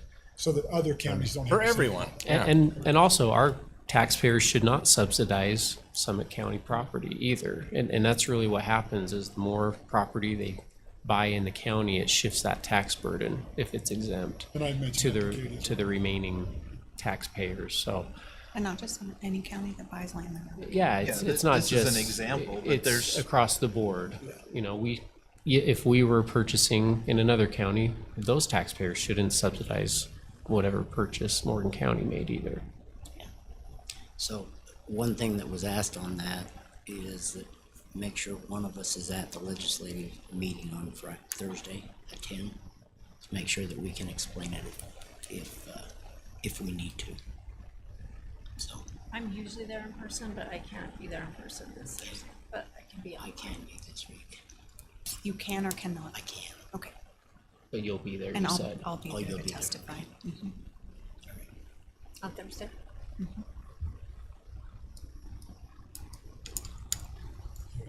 That was a very contentious phone call that I had. I was like, okay, Which well, is so somebody's weird attention. because I talked to their policy analyst. Well, one, I reached out before this even, so it got its number on Friday. I don't know how you are, just picked up on it today, but on Friday, I reached out to the previous policy analyst at UAC, not realizing they're not there anymore, and now it's a new one. So I talked to him today, and he was like, "Oh yeah, all that makes total sense." I'm like, "Okay, well if you have any questions, Yeah, here's and my then cell just- number," and I'm like, "I'm really sorry, I did reach out, but I didn't know you were." I guess he's been there for 8 months, but I like it's been to about me, 8 months. session is session, and when session's done, I don't think policy analyst. So. Okay. Yeah, it is on the agenda for tomorrow, Tomorrow on which committee? the Revenue and Taxation Policy Steering Committee. Surprised they put it on that one instead of Yeah, I am too, but- political subdivisions. But it does hit 59 when that's, like I said. And it says, under it just says A, House Rules, it says B, restricts the county's ability to purchase land in other counties, requires counties to pay property taxes at full value for properties outside of the county. So actually, it doesn't restrict them, it just says they have to come to the table. I think that last one could be very misleading. Yeah. Which You will one? pay full property tax right here. You're gonna pay top dollar. It's like, Oh, I think that last comment that they have Requires counties to Both pay of those are property misleading. taxes Yeah, at they're all full at value. full value, because that's kind of misleading, because yes, full value of what it was when you purchased it. And so I think that, they're saying, okay, if you took that property at full market value, that's what we're gonna have to pay. It's like, no, read the bill. And the bill specifically says. That's what we're gonna ask them. Yeah, so I think they read the highlights. They- Well, they- and when the highlights are not factual, because it doesn't restrict it fully, it just says that they need to work with the other county. That's It's right. not No. restrictive, it's Maybe- it's allowing it under certain The, conditions. the restriction is you got to make a phone call and have a conversation Meeting versus about it. I'm just going to go do it and I'll tell you about it later. Yeah. That's the restriction. Be a good neighbor and say, hey, I mean, it was on the news even before we even heard about it. might be there right now. Yeah. So, Yeah, so that's at 11 a.m. Oh, that's at 11. Okay. yeah, our policy steering committee. So you could be there tomorrow, Katie. no, he's got court. It's an evidentiary. Okay. That's the beauty of legislative sessions. We have to pivot. And some things you can't pivot. So, Can't ask for a recess. can I have a really long recess? Need a 4-hour recess. You are, yeah, I don't right back. Mike? You know I will.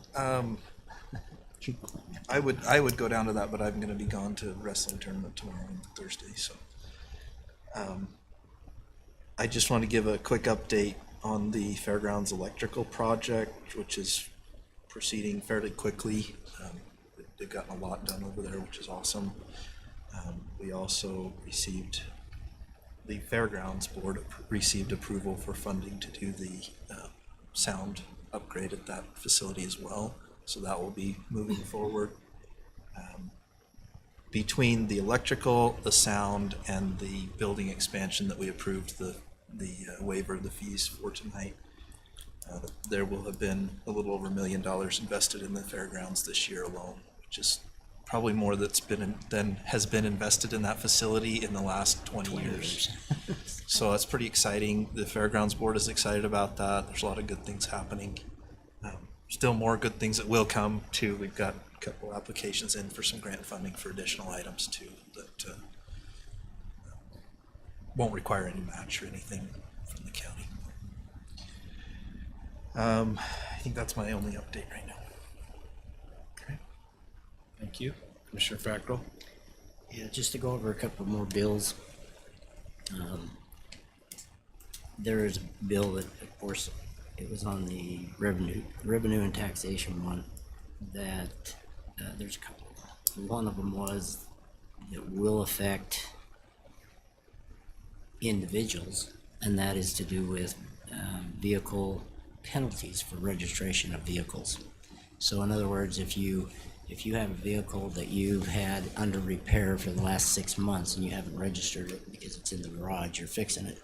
If you go into to go and register it, they will charge you a penalty of at least $50 each month For letting it lapse. for letting it lapse. It's crazy. And so that was one that UAC did not take a position on it other than monitor it until they talked to the representative that's doing it. And so that one, and Representative Strong was very much opposed to it in that one. And that was in the committee meeting. And then also another bill that might affect individuals, because right now it supports dealers. If you go and purchase a car at a dealer, you only pay the difference between the price that you get for trade-in and the new price. They're saying now what they want to do is they want to treat everybody private. You know, if we sell one privately, and I don't know how they're going to monitor it, but if we sell a vehicle privately and I sell my car to you, you now have to pay full taxable value on it. And so what they're trying to do is make it to where it's more like a dealer, is what would be the trade-in value versus what you're paying for it. And so that's something that could benefit us, but it could also hurt us. So that's something we might want to do. You're saying even if you didn't trade it? Even if you didn't trade it. They would just look at the trade-in value, subtract that out of it. That's correct. So it would hit. I mean, it does benefit stink us. that every time you buy or sell, you pay that sales tax again and again and Uh-huh. again on the same product. That's right. And so that one is House Bill 102 and 107, both of those two. And then there was another. Oh, and this is something that we can do, because the state this is House Bill 56, Substitute 1, where they are going to, if you go in to ask like we had last time or a couple of times ago when somebody came in and asked if they could have it rebated, or basically their car registration, they're going to impose no matter what. If you do that and it comes up to so many months, that you would still have to pay at least the a $5 administrative fee. And so we as a county might want to, if this one gets approved, we may want to put that one in also. And that's what they're saying, is instead of the state giving everything back, giving back $5, we ought to be able to at least keep something for administrative. So that's something we need to look at. Another one that,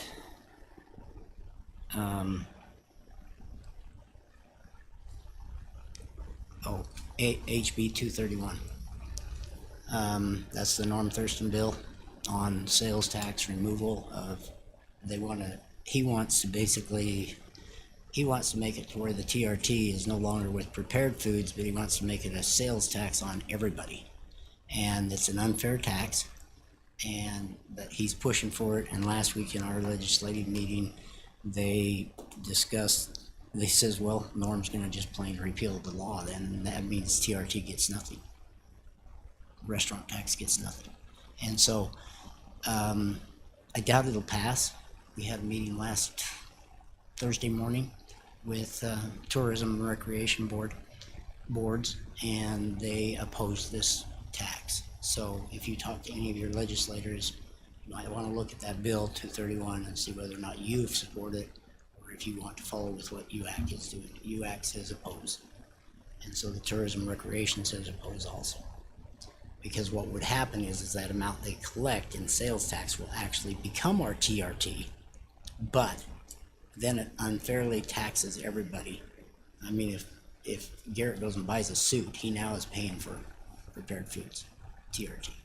And so that's where it's not a fair tax. And so that's just my opinion. And everybody else's too. That's it.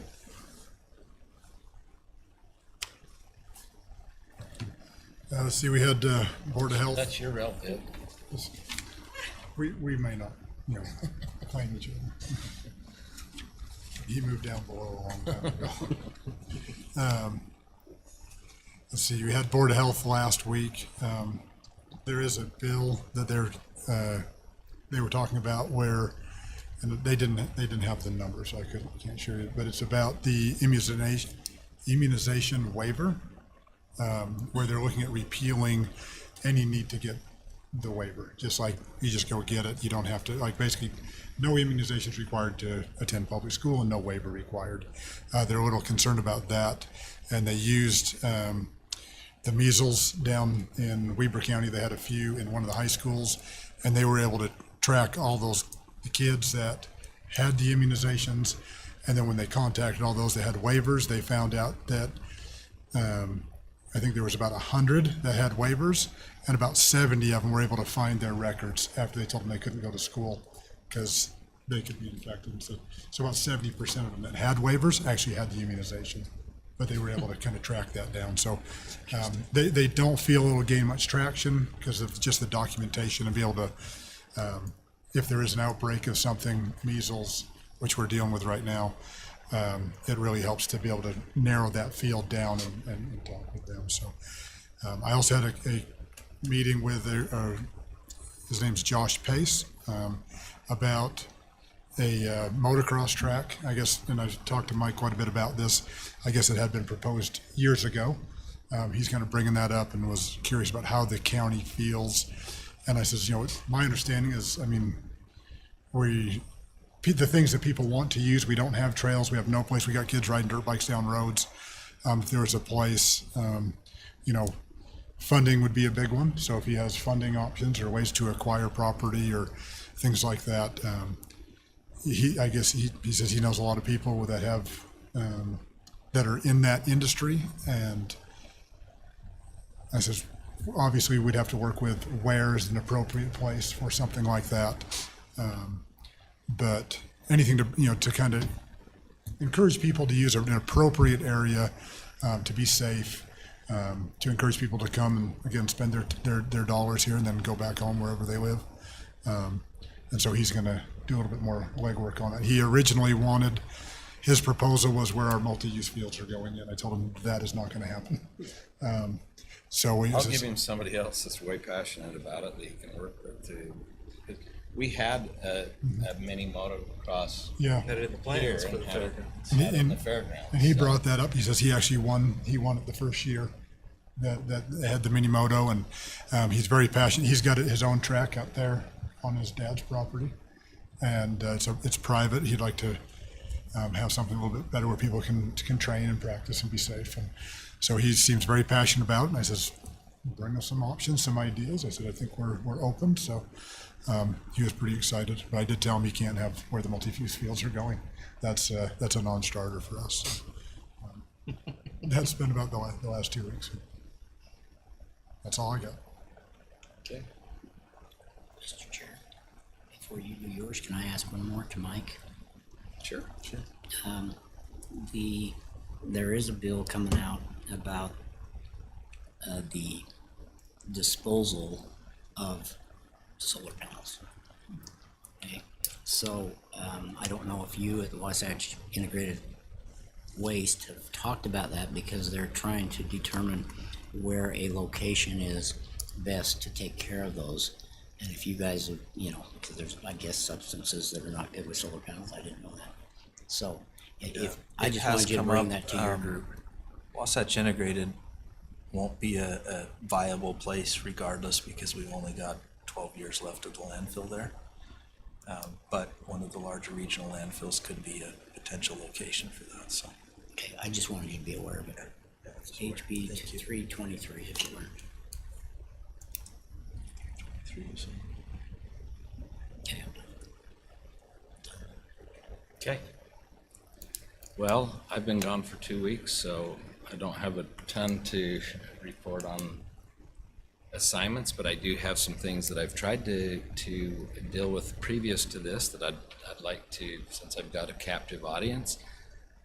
We tasked Josh a couple of months ago, allowing the Planning Commission to access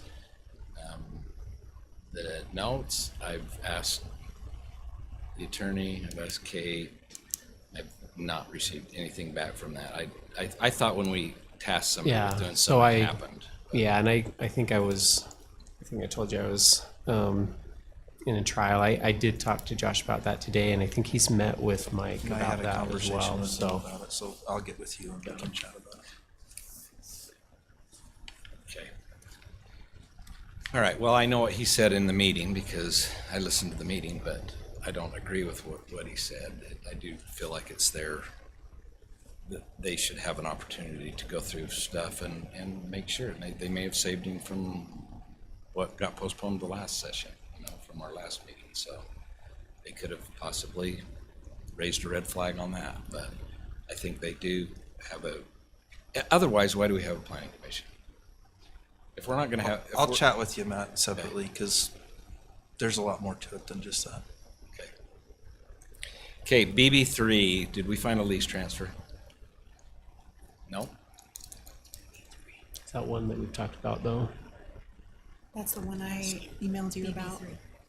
And said, hey, he's here and he wants a copy, and the last thing I have is a 2003.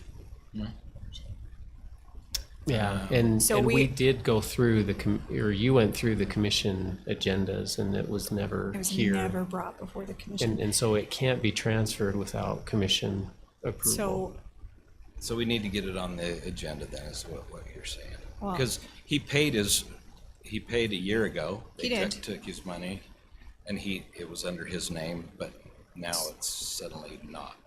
And I specifically remember it happening, but. I pulled everything. Okay. There's more issues than just that hanger of us not having the transfer paperwork. So it's something that Dane we've got the whole spreadsheet and we're actively working through those things. It's one of those sins of the father of the previous administration, and we're playing catch up right now. Okay, all right, I won't worry, I'm not gonna worry about it. 'Cause And I do think it does bring a discussion to say when they're transferring against the lease, does the commission want them just to come in and say, hey, sorry, we did this a year ago? Or do you want it to be, hey, you violated the terms and now you have to negotiate a new lease agreement with us? I don't know where you're at on that spectrum, but I would. if it's a So make violation 'em- of the make 'em lease, then. negotiate a new fee and raise the freaking rate. And that's what I was thinking, is if they're turning these over and over and over to whoever can pay the most, that doesn't benefit our community necessarily. It could, agree. but not necessarily. I'm just asking, can you let us clean it up first? And then reminder that you have an impact fee out and your county fees out for RFP, and part of that is airport fees. Yeah, I was gonna say, if we would've had a really smooth running organization down there, it would be Oh, it would've easier been an to issue. say, here, we're drawing this hard line. But- Yeah, I have, off the top of my head, I have 5. Okay. And the last thing is, and just by default, that I'm working on Buster's hangars, is that in doing the area there that we said that the county would pay for this portion, and they sent us a diagram that had those color coded. This is the county's part. This is the county will pay for this part of the runway. Da da da da da da da. So apparently, John. This came from John. I'm Okay, getting I a was like, second hand. none of this is ringing a bell Okay. to me, but okay. Apparently, Dane was worried that the construction of that area is probably more than $5,000, and are we supposed to be getting 3 to 5 bids for that area? I don't even see how, we've done this before on the other stuff. We did it last time. Are we talking the paving of the runway? Correct. I Is it a literally just runway met or with a Dana. taxiway? This is Are we- nowhere Are we on our including that in our, like, is the paving being done by the same entity that's doing the road paving? Because we have an agreement for them at a certain rate per ton. So we can do paving anywhere in the county at that rate per ton, and we've already done the RFP and everything for that. Okay. So if it's done, it's being done, which I believe it's Parsons that currently has that contract. Correct. If it's being done by them, then no, we don't have to go out But for a that's separate chip bid seal. for it. That's not paving. We do, yeah, we have a rate for chip sealing. Now, the crack sealing, we usually do ourselves. We I was don't about to hire say, like, we have to, What about the earthwork? That's where we're at. Oh, that excavation. I would think is I mean, I know that's not part of the Parsons agreement. I don't know who's doing it at the airport. Meekums are doing it.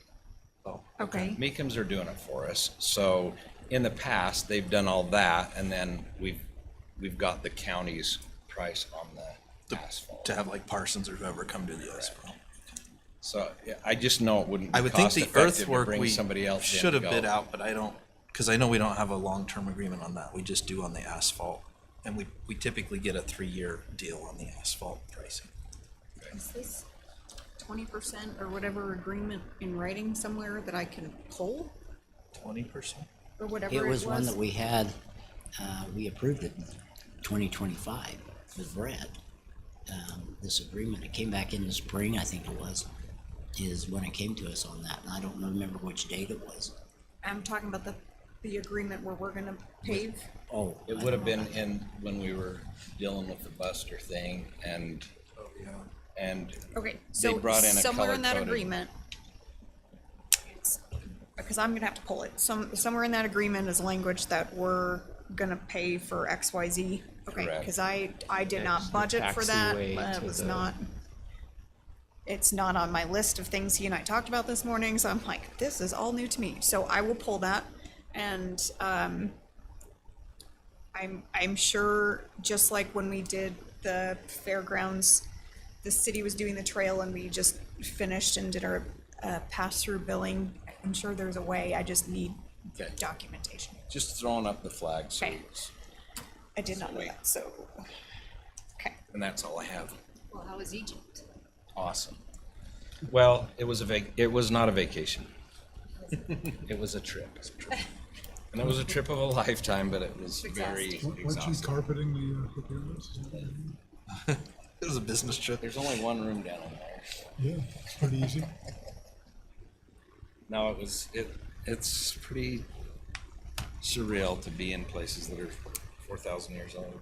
It's crazy.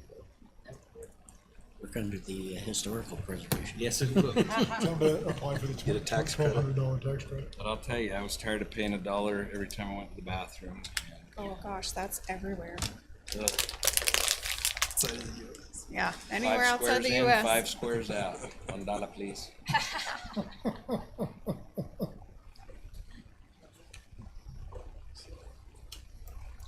And the food is horrible in Egypt. It's horrible. It's so bad. So bad. Rice, chicken. Can I move we adjourn? Yeah, absolutely. Okay.